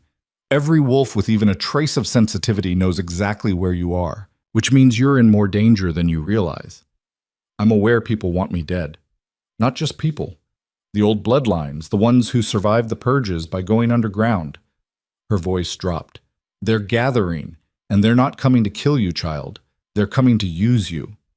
Ice slid down my spine. Use me how? Moon witch magic is powerful, but it's unstable without proper training, without control. Right now you're a battery without a casing, raw power waiting to be tapped. Another pause. And there are those who would drain you dry if it meant gaining even a fraction of what you carry. Draven's jaw clenched. Where are you? Close enough to help. Far enough to stay safe. The woman's breathing grew labored. Listen carefully. The bond you've formed, it's not like the histories say. Those ended in destruction because the witches and kings fought for dominance. But you've done something different, haven't you? You've merged. How do you know that? I demanded. Because you're both still alive. If you were fighting, one of you would be dead already. She coughed again. But merging isn't enough. You need to complete the bond. It is complete, Draven said. The marks appeared. The connection is permanent. The marks are just the beginning. The old woman's voice sharpened. You've joined power, yes. But you haven't joined souls, not truly. Until you do, the bond will remain unstable, dangerous. And those hunting you will be able to exploit the weaknesses. How do we complete it? I asked. There's a ritual, ancient, forbidden. It requires both parties to surrender completely, not just power, but identity, self, everything. Her breath rattled. Most who attempt it die. Those who survive are never the same. They become something other. Other how? Draven's voice had gone cold. That depends on the bond, on what you bring to it. But I'll warn you now, once it's done, there's no undoing it. You'll be bound not just in this life, but in every life after. Soulmates in the truest sense. Silence filled the car. Where do we find this ritual? I asked. You're heading north, to the sanctuary. It wasn't a question. Good. The instructions are there, hidden in the old archives. Look for the Lunar's grimoire. Your mother left it there for safekeeping. Another wet cough. But Elena, the ritual only works if both parties are willing, truly willing. If there's any doubt, any hesitation, it will tear you both apart. We'll find it, I said. Good. The woman's voice was fading now. One more thing. The gathering I mentioned, the old bloodlines. They'll reach the sanctuary in 3 days, maybe less. You need to complete the ritual before they arrive, or... The line went dead. I stared at the phone. Hello? Hello? No response. Draven's hands tightened on the wheel. 3 days. If she's telling the truth, she is. He looked grim. I felt it. That magic signature. She's old, powerful, and she has no reason to lie. Except to lure us into a trap. Possible, but we don't have better options. He pressed harder on the accelerator. We find this grimoire, we learn what the ritual requires, and then we decide. You're actually considering it. I'm considering survival. His eyes met mine briefly. If completing the bond makes us stronger, makes you safer, then yes, I'm considering it. Even though it means giving up your identity, yourself. I've been myself for 200 years. A bitter smile crossed his face. Maybe it's time for a change. The mountains loomed ahead, peaks sharp against the sky. 3 days. 3 days to find answers, to make an impossible choice, to become something the world had never seen before, or die trying. Awesome. The sanctuary appeared at dusk, rising from the mountainside like something out of a dream. White stone walls, towers that seemed to grow from the rock itself, windows that glowed with warm light despite the place appearing abandoned. The wards are active, Draven said, pulling the car to a stop at the base of a long stone staircase, which means someone's been maintaining them. I thought you said this place was empty. It should be. He got out, eyes scanning the structure. Stay close to me. We climbed the stairs together. With each step, I felt the magic intensify. Not threatening, but aware. Watching. Judging. The massive wooden doors at the top stood open. Waiting. We entered. Inside, the sanctuary was breathtaking. Vaulted ceilings, stone columns carved with symbols I didn't recognize. Moonlight streaming through stained glass windows that showed scenes of wolves and witches working together in harmony. A time that no longer existed. Hello? My voice echoed through the space. No answer. Draven moved deeper into the sanctuary, his eyes tracking every shadow. The archives should be in the eastern wing. This way. We walked through corridors lined with tapestries and old portraits. Some showed women with violet eyes, moon witches, I realized. Others showed alpha kings in ceremonial armor, and a few, very few, showed both together. United, like we were trying to be. The archive room was massive, floor-to-ceiling shelves packed with books, scrolls, tablets, centuries of accumulated knowledge. How do we find one grimoire in all this? I asked. We start looking. Draven headed for the nearest shelf. I took the opposite wall. We searched for hours. The moonlight shifted across the floor as time passed. My eyes started to blur. My back ached. Found something, Draven called. I crossed to where he stood, holding a leather-bound book that looked like it had been through a war. The cover was stamped with a symbol I recognized, the same one marking my throat. Moon and crown, intertwined. Lunaris Grimoire, he said, handing it to me. The moment my fingers touched it, the book warmed, responded, like it knew me. I opened it carefully. The pages were filled with handwriting, different styles, different hands, generations of women adding their knowledge, their warnings, their hopes. I flipped through, looking for anything about bonding rituals, found it 3/4 through. The heading read, The Ritual of Unity. Beneath it, in my mother's handwriting, for Elena. If you're reading this, I'm gone. I'm sorry I couldn't tell you the truth while I lived. Sorry I had to hide what you are. But I hoped, prayed, that you'd never need this. That you'd live a normal life, safe and unknown. But if you're here, it means the bond has found you anyway. It means you're facing the same choice I did. I chose wrong. I chose safety over power. I chose hiding over living. And it killed me. Don't make my mistake. The ritual is dangerous, terrifying. It will change you in ways you can't imagine. But it's also the only way forward, the only way to transform the curse into something beautiful. Trust your bond, trust your king, and trust yourself. You are stronger than you know, you are braver than you believe, and you are loved, even now, even from beyond death. Complete the ritual. Become who you were always meant to be. Your mother. My hands were shaking. Tears blurred my vision. Draven's hand settled on my shoulder. Elena. She knew. The words came out choked. She knew this would happen to me. She was trying to protect you. By hiding the truth? By letting me grow up thinking I was nothing? Anger flared hot and bright. I spent my whole life feeling broken, incomplete, and she could have prepared me, could have taught me.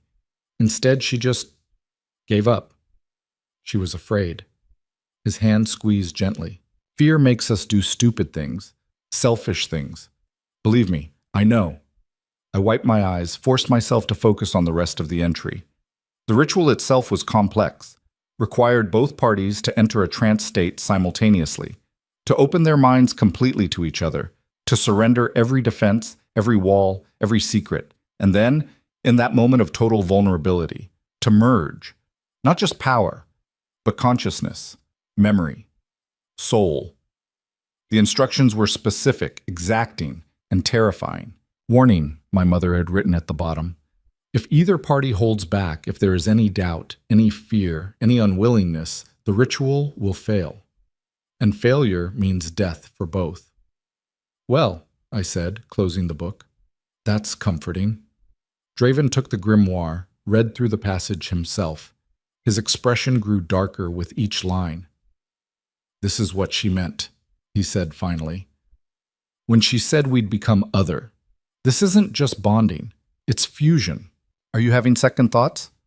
I'm having 17th thoughts. He set the book down, ran a hand through his hair. Elena, we'd be giving up everything we are, everything we've been, to become something completely unknown. I know. And if it goes wrong, we die. You already said that. I moved to stand in front of him. But if we don't do it, we die anyway. Slower maybe, more painful, but still dead. There might be another way. There isn't. I grabbed his hand, placed it over the mark on my throat. You feel that? The connection? It's getting stronger every day, every hour. Eventually, it's going to consume us both, whether we want it to or not. The only question is whether we control how it happens. His jaw worked. I've spent 200 years being in control, being certain of who I am, what I stand for. And now you have to let that go. I don't know if I can. Then we die. I said it simply, honestly, because I'm not doing this halfway. I'm not bonding with you just enough to survive while still being separate people. If we're doing this, we're doing it completely, or not at all. He stared at me for a long moment. Then, slowly, his hand slid from my throat to cup my face. You're terrifying, you know that? I learned from the best. A ghost of a smile crossed his face. When do we start? Tomorrow night. According to the grimoire, we need the full moon. It rises at midnight. I leaned into his touch. That gives us 24 hours to prepare and to decide if we're really doing this. I've already decided. The words came out easier than I expected. I'm not afraid of becoming something new. I'm afraid of staying broken. His thumb brushed my cheek. You're not broken. Neither are you. I rose on my toes, pressed my forehead to his. But we could be better, together. Together, he echoed. We stood there as moonlight painted the room silver, the grimoire lying open beside us, showing a ritual that would either save us or destroy us. Tomorrow night, we'd find out which. We spent the next day preparing. Draven gathered the materials the ritual required, specific herbs, crystals, oils that had to be blessed under running water. I studied the grimoire until I had every word memorized, every gesture, every breath. The ritual was beautiful in its simplicity and absolutely unforgiving in its execution. One mistake and we'd both be dead before we hit the ground. No pressure. As evening approached, I found Draven on one of the sanctuary's balconies, staring out at the mountains. The sun was setting, painting the sky in shades of orange and purple. Having doubts? I asked, joining him. Constantly. He didn't look at me. You? Constantly. That got a smile. We're really doing this. Unless you want to run. I don't run. Neither do I. I leaned against the railing beside him. So I guess we're stuck with each other. Could be worse. Could be better. Could be dead. I laughed despite the tension. You're terrible at pep talks. I've had very little practice. But his hand found mine on the railing, fingers intertwining. Elena, don't. I squeezed his hand. Don't say goodbye. Don't tell me what to do if something goes wrong. We're going into this together, and we're coming out together. You can't know that. No, but I choose to believe it. I turned to face him fully. Do you trust me? Yes. Do you trust us? He was quiet for longer. Then, I'm learning to. Good enough. I pulled him closer. Then let's show the world what we can be. The moon rose at midnight. We stood in the sanctuary's central chamber, a circular room with a glass ceiling that let in the full moon's light. The symbols carved into the floor glowed faintly, responding to the lunar phase. Draven had stripped to the waist, the mark on his throat visible and pulsing.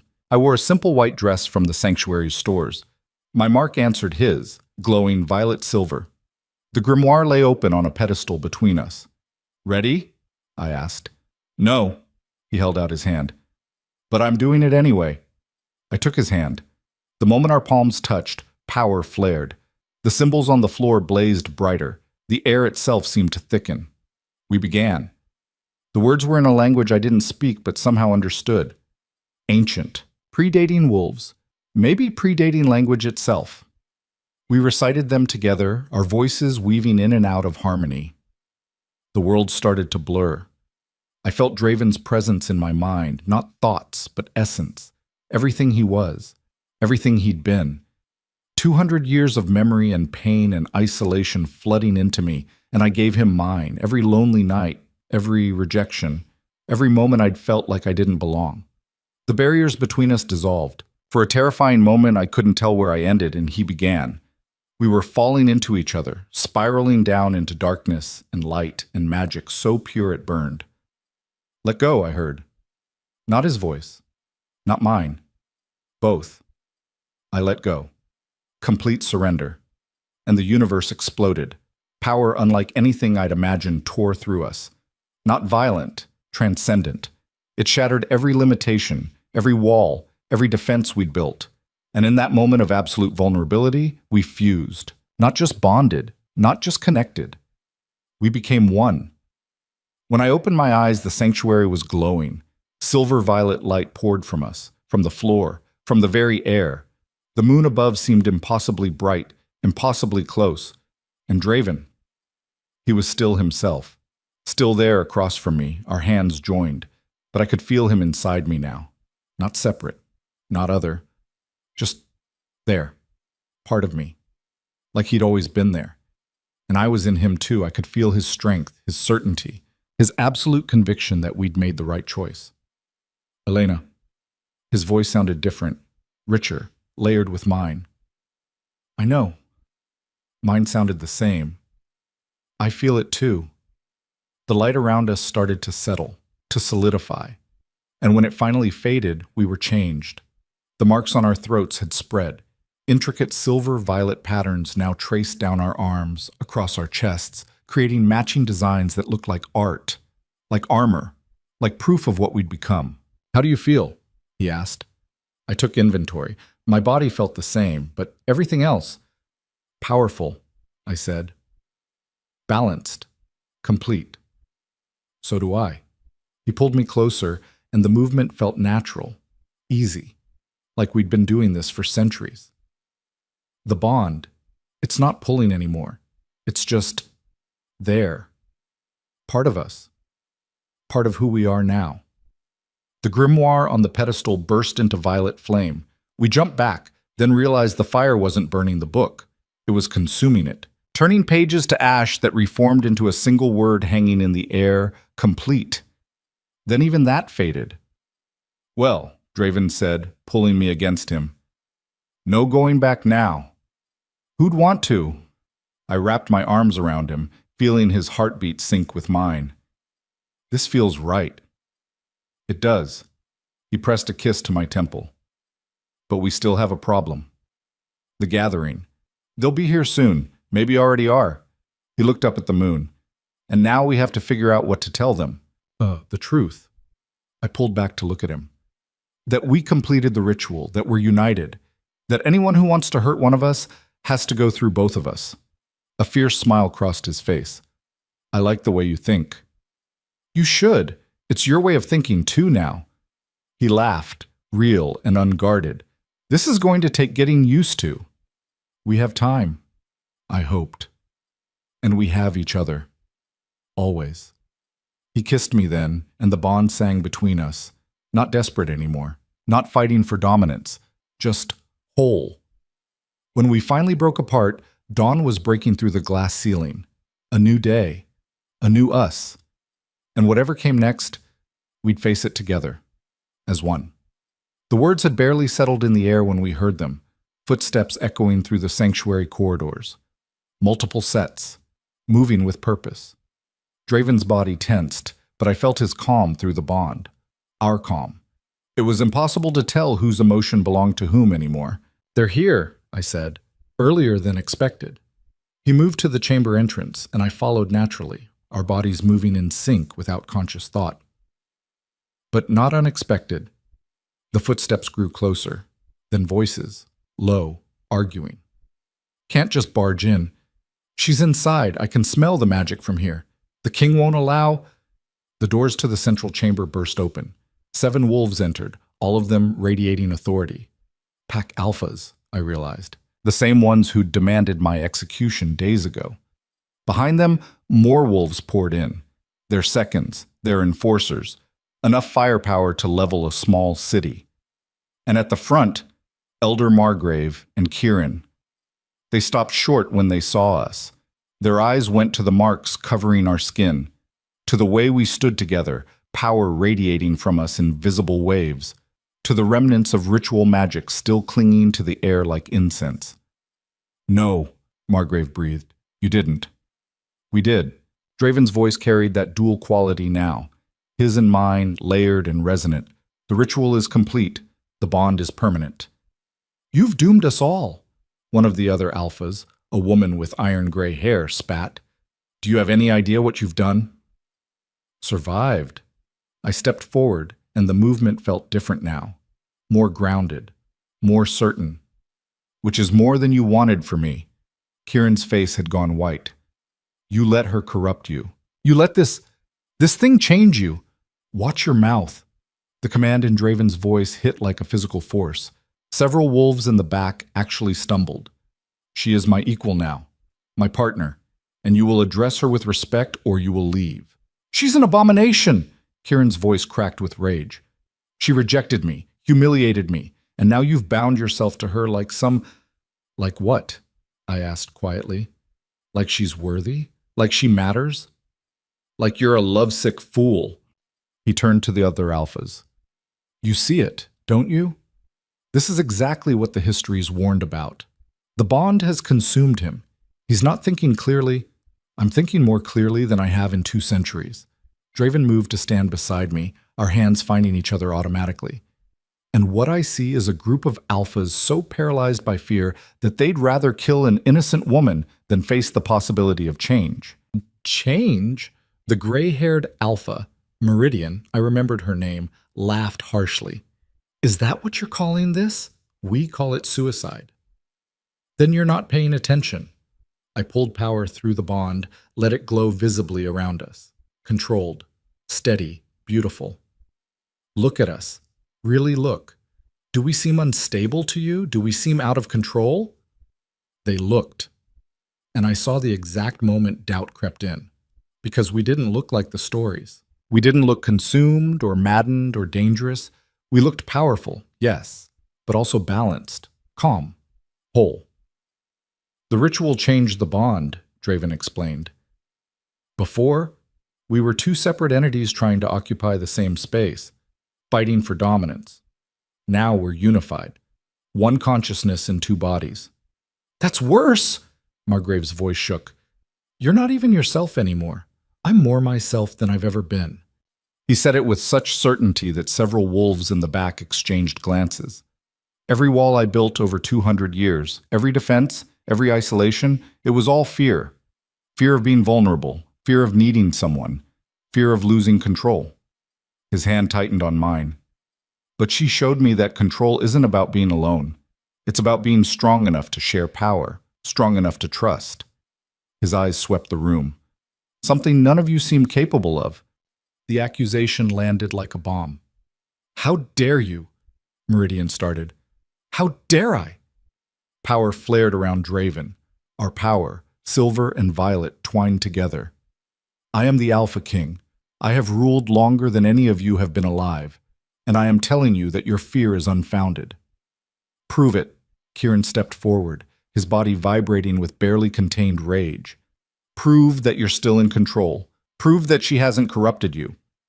How would you like me to prove it? Fight me. Kieran's eyes blazed gold. 1-on-1. No magic, no bond. Just you and me. If you're still the Alpha King you claim to be, it should be easy. Kieran, Margrave reached for him, but he shook her off. Unless you're afraid? Kieran's smile was vicious. Unless the bond has made you weak? I felt Draven's anger spike through our connection. Felt his wolf rising to the challenge. But I also felt his calculation. His understanding that this was a trap. If he fought and won easily, they'd claim the bond had enhanced him unnaturally. If he struggled, they'd say it had weakened him. Either way, they'd have ammunition. No, I said before Draven could respond. Every eye turned to me. You want proof we're in control? I stepped away from Draven, breaking our physical contact. The bond stretched, but held steady. Then I'll give it to you. Elena! Draven's voice held warning. Trust me, I said softly. Then louder, to the room. You're afraid of my power, afraid I'll lose control and destroy everything. So let me show you control. I walked to the center of the chamber, the moonlight still streaming through the glass ceiling, even though dawn had broken outside. The magical wards in the floor responded to my presence, glowing faintly. Attack me, I said. All of you at once. Use everything you have, and I'll show you exactly what a moon witch can do when she's not fighting alone. The room erupted. Absolutely not. This is insane. She's trying to get us to kill her, so he has justification to... Do it. Draven's voice cut through the chaos. He'd moved to stand against the wall, arms crossed. She can handle it. You're allowing this? Margrave stared at him like he'd grown a second head. I'm trusting my partner. His eyes met mine across the room. Show them. The alphas looked at each other, uncertain, wary. Then Kieran shifted, bone and muscle reforming into his wolf shape. Massive, dark-furred, teeth bared. Your funeral, he snarled and lunged. The others followed. 7 alphas and 30 enforcers, all converging on me at once. I didn't move, didn't flinch, just pulled power through the bond, Draven's strength flowing into me, my magic flowing into him, and released it. Not as violence, not as destruction, as control. The air around me crystallized. Wolves hit an invisible barrier and bounced back like they'd run into a wall. I didn't hurt them, didn't throw them across the room or slam them into the ground. I just stopped them, every single one. They scrambled up, attacked again, came at me from all angles, trying to overwhelm through sheer numbers. I expanded the barrier, created layers of protection that moved with me, anticipating each attack before it landed. One wolf got close enough to snap at my ankle and found himself gently pushed back, unharmed but unable to advance. Is this what you're afraid of? I asked, my voice carrying clearly despite the chaos. This is what you wanted to kill me for? Kieran threw himself at the barrier with everything he had, claws scrabbling, teeth gnashing. The shield didn't even flicker. Stop! I didn't shout it, didn't command it like Draven would have, but power rippled through the word anyway. Every wolf in the room froze, not because I'd forced them, because the sheer weight of controlled magic in my voice made them choose to listen. I'm not your enemy, I said into the silence. I never was. You made me one because you were afraid, because the stories told you that moon witches only bring destruction. I lowered the barrier slowly, deliberately. But look around. You just attacked me with everything you had, and not one of you is injured, not one of you is dead. I turned in a slow circle, meeting each alpha's eyes, because I don't want to hurt anyone. I want to survive, I want to live, and I want to stop being hunted for something I didn't choose to be. The wolves began shifting back to human form, shaken, confused. Margrave found her voice first. The histories are about people who had no guidance, no control, no partner to balance them. I looked at Draven. I have all 3. We both do. He pushed off the wall, crossed to stand beside me again. The moment we touched, the power equalized. No longer just mine, or just his, but ours. This is what you're really afraid of, Draven said quietly. Not destruction. Change. A new kind of power that doesn't fit into your hierarchies, that can't be controlled or contained or put into neat little boxes.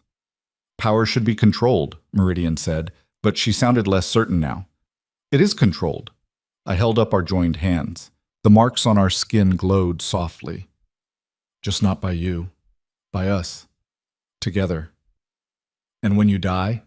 Another alpha asked. What happens to all that power then? The same thing that happens to any alpha's power when they die, Draven said. It disperses. Returns to the earth. We're not trying to build an empire or overthrow the existing order. We're just trying to exist within it, while fundamentally changing it, Margrave pointed out. Yes, I didn't deny it, because the old way isn't working anymore. You all know it. The pack system is fracturing. Young wolves are leaving for human cities. The old bloodlines are dying out. And you're all so busy fighting to maintain tradition that you're not adapting. And you think you're the solution? Kieran had shifted back to human form, his naked body covered in bruises from hitting the barrier, but his voice had lost some of its venom. I think we're a possibility. I looked at each of them in turn. What if power didn't have to be hoarded? What if alphas could share authority without losing respect?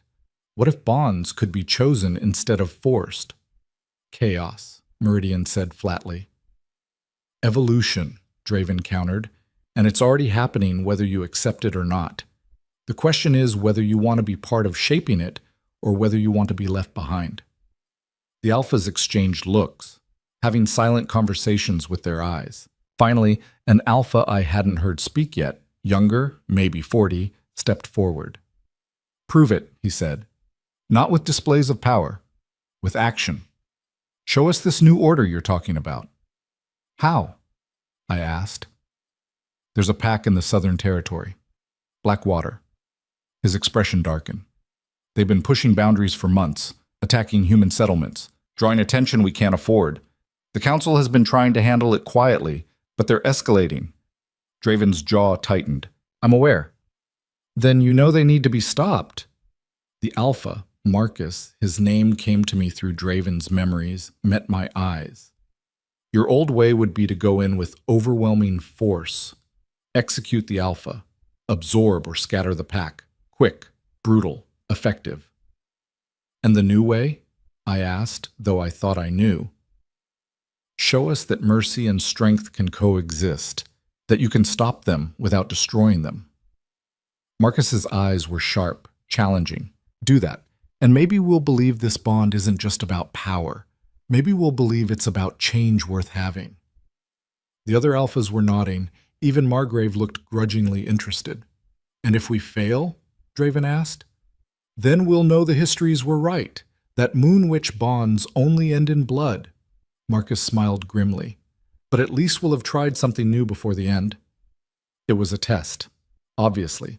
One designed to be almost impossible. Stop a rogue pack without violence. Prove that the bond made us better, not just stronger. I looked at Draven, felt his thoughts through our connection. He was calculating odds, running scenarios, trying to figure out how to do the impossible. We'll do it, I said. His eyes snapped to mine. Elena, we'll do it, I repeated. Because if we can't prove that this bond means something, that it's more than just combined power, then what's the point? Slowly, he nodded. Together. Always. Marcus smiled, sharp and satisfied. You have 1 week. After that, the council handles Blackwater the old way. The alphas filed out, taking their wolves with them. But the tension had shifted. They weren't allies yet, but they weren't quite enemies anymore either. Kieran was the last to leave. He stopped at the door, looked back at me. I hope you know what you're doing, he said quietly. I don't. I met his eyes honestly. But I'm doing it anyway. He studied me for a long moment, then nodded once, and left. The sanctuary fell silent. Draven pulled me against him, his forehead resting against mine. That was either very brave or very stupid. Probably both. I let myself lean into his strength. Can we actually do this? Stop Blackwater without violence? I don't know. He said it honestly. The Blackwater Alpha, Ronan, he's old, cruel. He's been waiting for an excuse to challenge the council for years. So talking won't work. Talking never works with him. Jared Draven's arms tightened around me. But maybe showing him a better option will. What option? That's what we need to figure out. He pulled back to look at me. We have 1 week to change how wolf politics have worked for centuries. No pressure. I laughed despite everything. When you put it that way, it sounds impossible. Good thing we specialize in impossible. We spent 3 days researching. The sanctuary's archives held information on every major pack in the territory, including Blackwater. We read incident reports, territory disputes, kill counts that made my stomach turn. Ronan had been alpha for 60 years, had built his pack through intimidation and violence, and he was getting bolder. He wants a war, I said, reading through the latest report. He's attacking humans to force the council's hand, to make them come after him, so he can claim victim status when we put him down. Draven nodded grimly. It's a classic play, and effective. Unless we don't give him what he wants. Meaning? I turned to look at him. What if we offer him something better than war? Like what? He's got power, territory, fear. What more could he want? Respect. The word came out quiet. He's been alpha for 60 years, but the council has never acknowledged him. Never invited him to gatherings, never treated him as legitimate, because he's a butcher. Because he came to power by killing the previous alpha, who came to power the same way. It's been violence all the way down for Blackwater. I stood, started pacing. But what if we change that? What if we offered him a chance to legitimize his pack, to be recognized by the council? In exchange for what? Stopping the attacks? In exchange for evolution, for changing how Blackwater operates, for proving that even the most violent pack can adapt. I looked at him. You said it yourself, the system is fracturing. If we can show that redemption is possible, Even for someone like Ronan, we changed the entire game. Draven's eyes lit with understanding. Not just for Blackwater, for every pack that's been excluded or marginalized. Exactly. He crossed to me, cupped my face. You realize he'll probably try to kill us the moment we walk into his territory? Probably. And that this could backfire spectacularly? Definitely. And that we're betting everything on the hope that a 60-year-old murderer has some shred of reason left? Completely. He kissed me, hard and quick. I'm starting to really like how you think. Good. Because we leave tomorrow. Well, Blackwater territory was exactly as grim as I'd imagined. Dark forests, abandoned buildings, wolves that watched from the shadows with feral eyes. We drove through the main settlement, if you could call it that, more like a collection of ramshackle structures held together with spite and violence. Wolves came out to watch us pass, all of them scarred, battle-hardened, dangerous. This is a mistake, Thorne said from the driver's seat. We'd brought him and 2 other guards, minimal security by design. We should have brought an army. An army would have started a war. Draven's hand rested on my knee, steady. We're here to offer an alternative. They're going to tear you apart. They're going to try. I watched the wolves tracking our vehicle. Let them. We stopped in front of the largest building, a warehouse that had been converted into something like a pack house. The doors opened before we could get out. Ronan emerged. He was massive. 6.5 feet of solid muscle, covered in scars that told stories of survived battles. Gray hair worn long. Eyes that had seen too much violence and enjoyed most of it. Alpha King. His voice was gravel and smoke. Come to execute me yourself? I'm honored. Draven got out of the car. I followed. Ronan's eyes landed on me. Narrowed. And you brought your pet witch. How progressive. She's not my pet. Draven's voice carried warning. She's my equal, and you'll address her as such. Or what? You'll add me to your long list of dead alphas? Ronan smiled, showing too many teeth. I've been waiting for this conversation for 60 years. Then you'll be disappointed. I stepped forward. We're not here to kill you. No? His eyes flicked between us. Then why are you here? To offer you a choice. Ronan laughed, harsh and disbelieving. The Alpha King doesn't offer choices. He gives orders. The old Alpha King did. Did Draven move to stand beside me? I'm trying something new. That got Ronan's attention. He studied us more carefully, his gaze lingering on the marks covering our skin. You completed the ritual. It wasn't a question. The old text said it was impossible. The old text said a lot of things that turned out to be wrong. I held his gaze. Including that violence is the only way to maintain power. Violence is the only language wolves understand. Is it?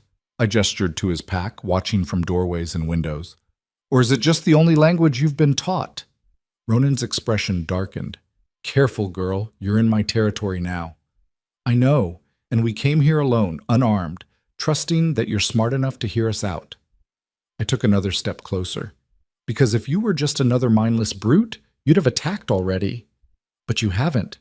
You're listening. I'm enjoying the show before I kill you. Then enjoy this. I pulled power through the bond, not threatening, just visible.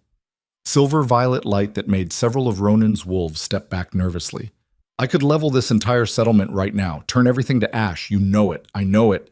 Everyone here knows it. Ronan's hand moved toward the knife at his belt.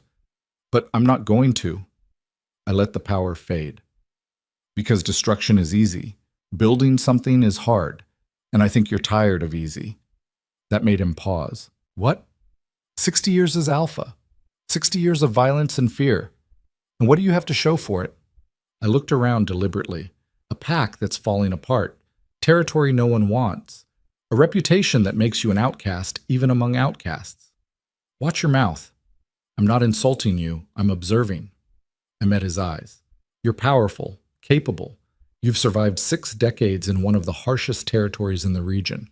That takes intelligence, strategy, leadership. He said nothing, but I felt his attention sharpen. The council has never acknowledged those qualities, I continued. They've written you off as a problem to be solved, a threat to be eliminated, and in response, you've become exactly what they expected.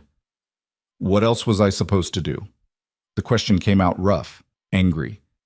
I came to power the only way available to me, through strength, through blood, and for 60 years I've been punished for it. I know. And I did.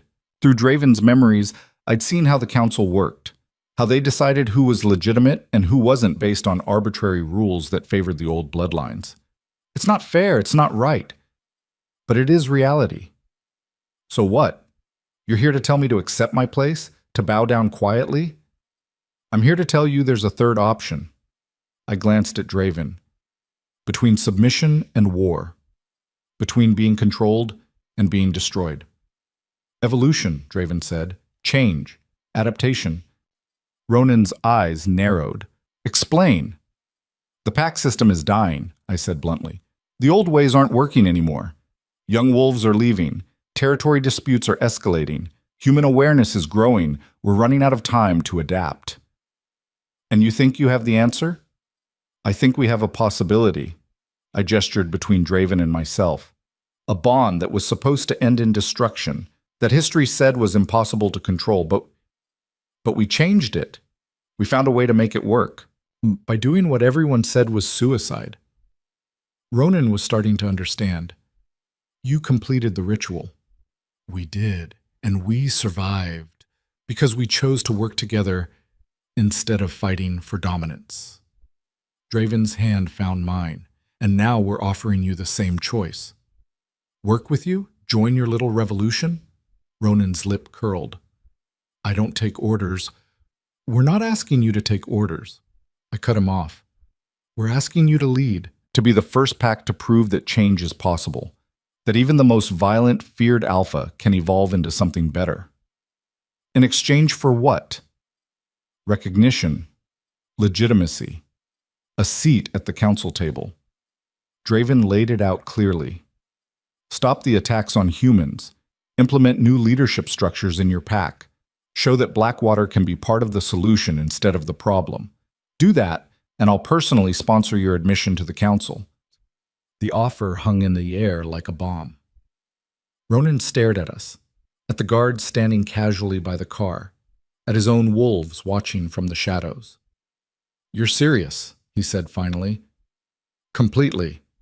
I met his eyes. 1 week, that's all we're asking. 7 days to show the council that redemption is possible, that wolves can change. And if I refuse, then we leave, and the council comes with an army, and you get the war you've been building toward for 60 years. David Draven's voice went hard. But you won't win it, Ronan. You know it. I know it. This is a chance to walk away with something instead of dying with nothing. Silence stretched. Then Ronan threw his head back and laughed, deep and genuine. You're both insane, he said when he finally stopped. Absolutely out of your minds. Probably, I agreed. Offering a butcher like me a seat at the council table, trusting me not to stab you in the back the first chance I get. He shook his head. Either you're brilliant or you're fools. Maybe both. Draven's expression stayed neutral. What's your answer? Ronan looked at his pack, at the territory he'd held for 60 years through pure brutality, then back at us. 1 week, he said slowly. You want to see change? Fine. I'll show you change. But if the council rejects this, if they go back on your word, then the deal is off, and I will burn everything down. Fair enough. I held out my hand. Ronan stared at it. Then slowly, he reached out and shook.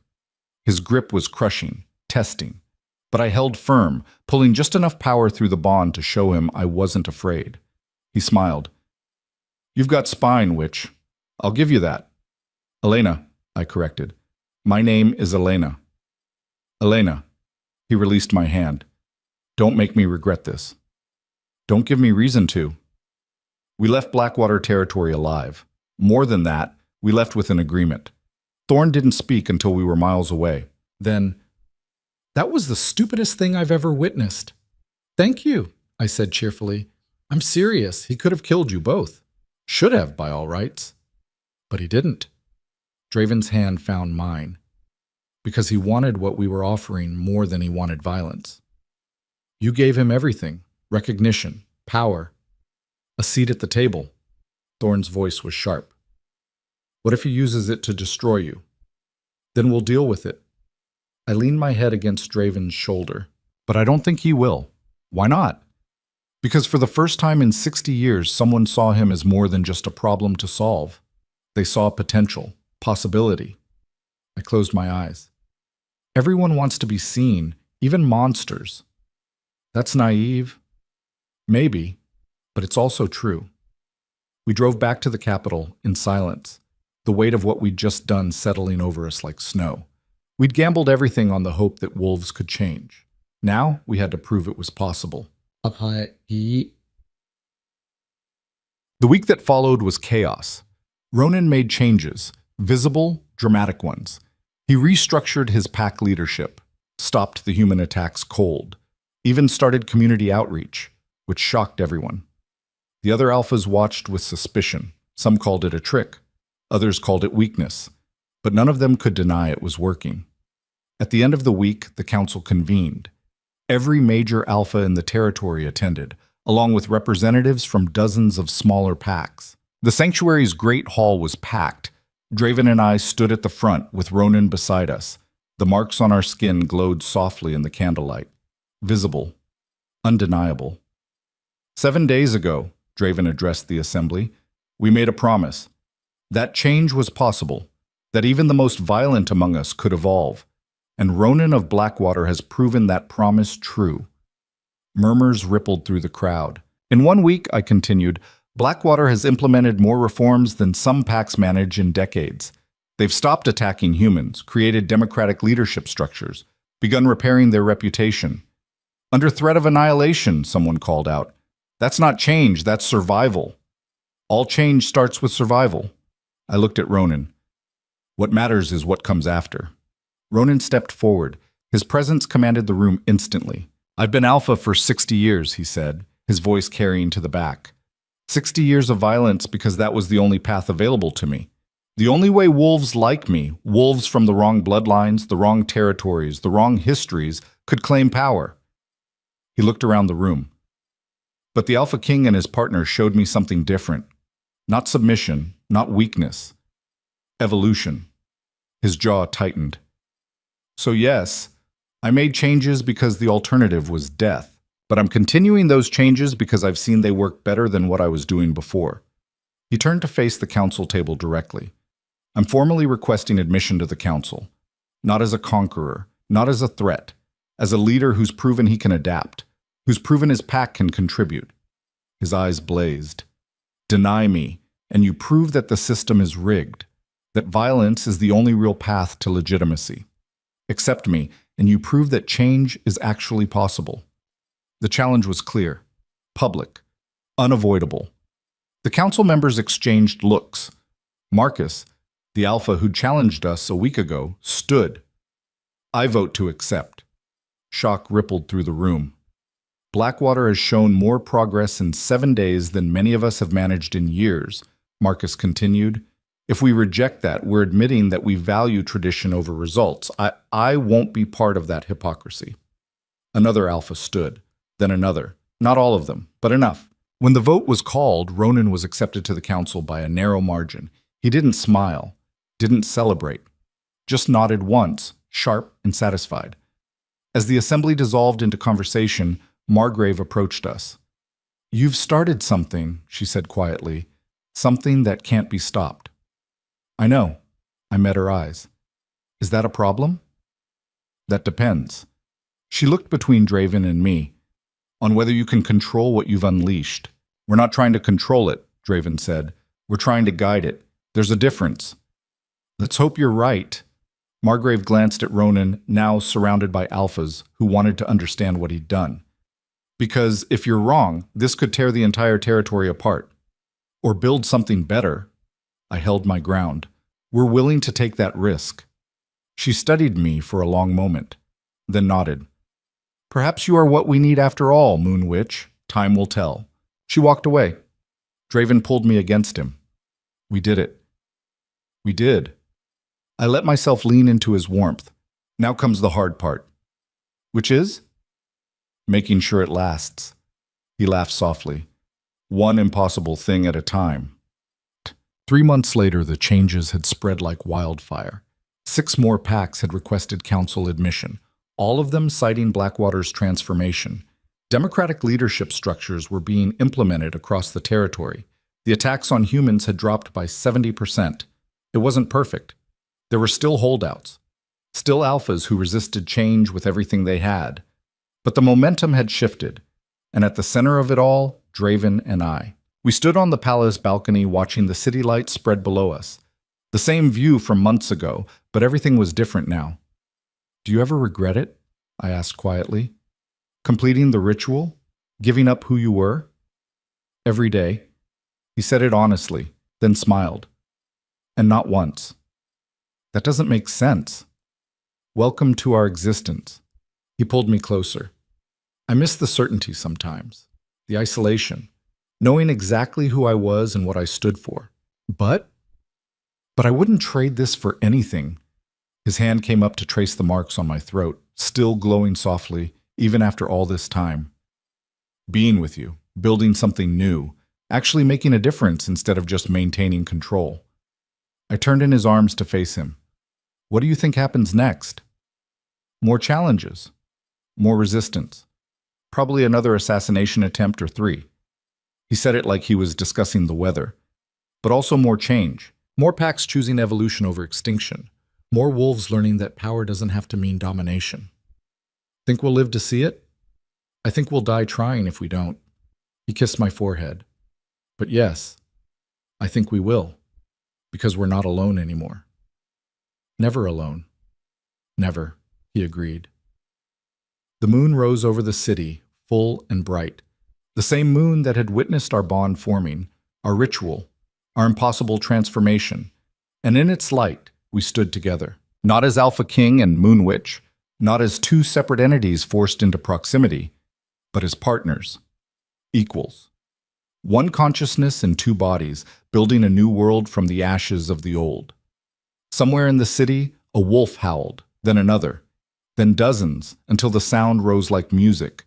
Not a threat, not a warning, a celebration of change, of possibility, of the impossible made real. Draven's hand found mine, our fingers intertwining automatically. Ready for whatever comes next? He asked. I looked out at the city, our city now, in a way it had never been before. At the wolves choosing hope over fear. At the future spreading out like an open road. With you? I smiled. Always. The moonlight wrapped around us like a blessing. And for the first time since this all began, since that ceremony where I'd said the word that changed everything, I felt truly at peace. Not because the fight was over. It wasn't. It never would be. But because I finally understood what my mother had tried to tell me in that grimoire. The bond wasn't a curse. It was a choice. And I'd choose it. Choose him, choose us, choose this impossible, beautiful, terrifying path every single time. From rejection to revolution, from hunted to whole, from broken to something the world had never seen before. Together. Forever. As one.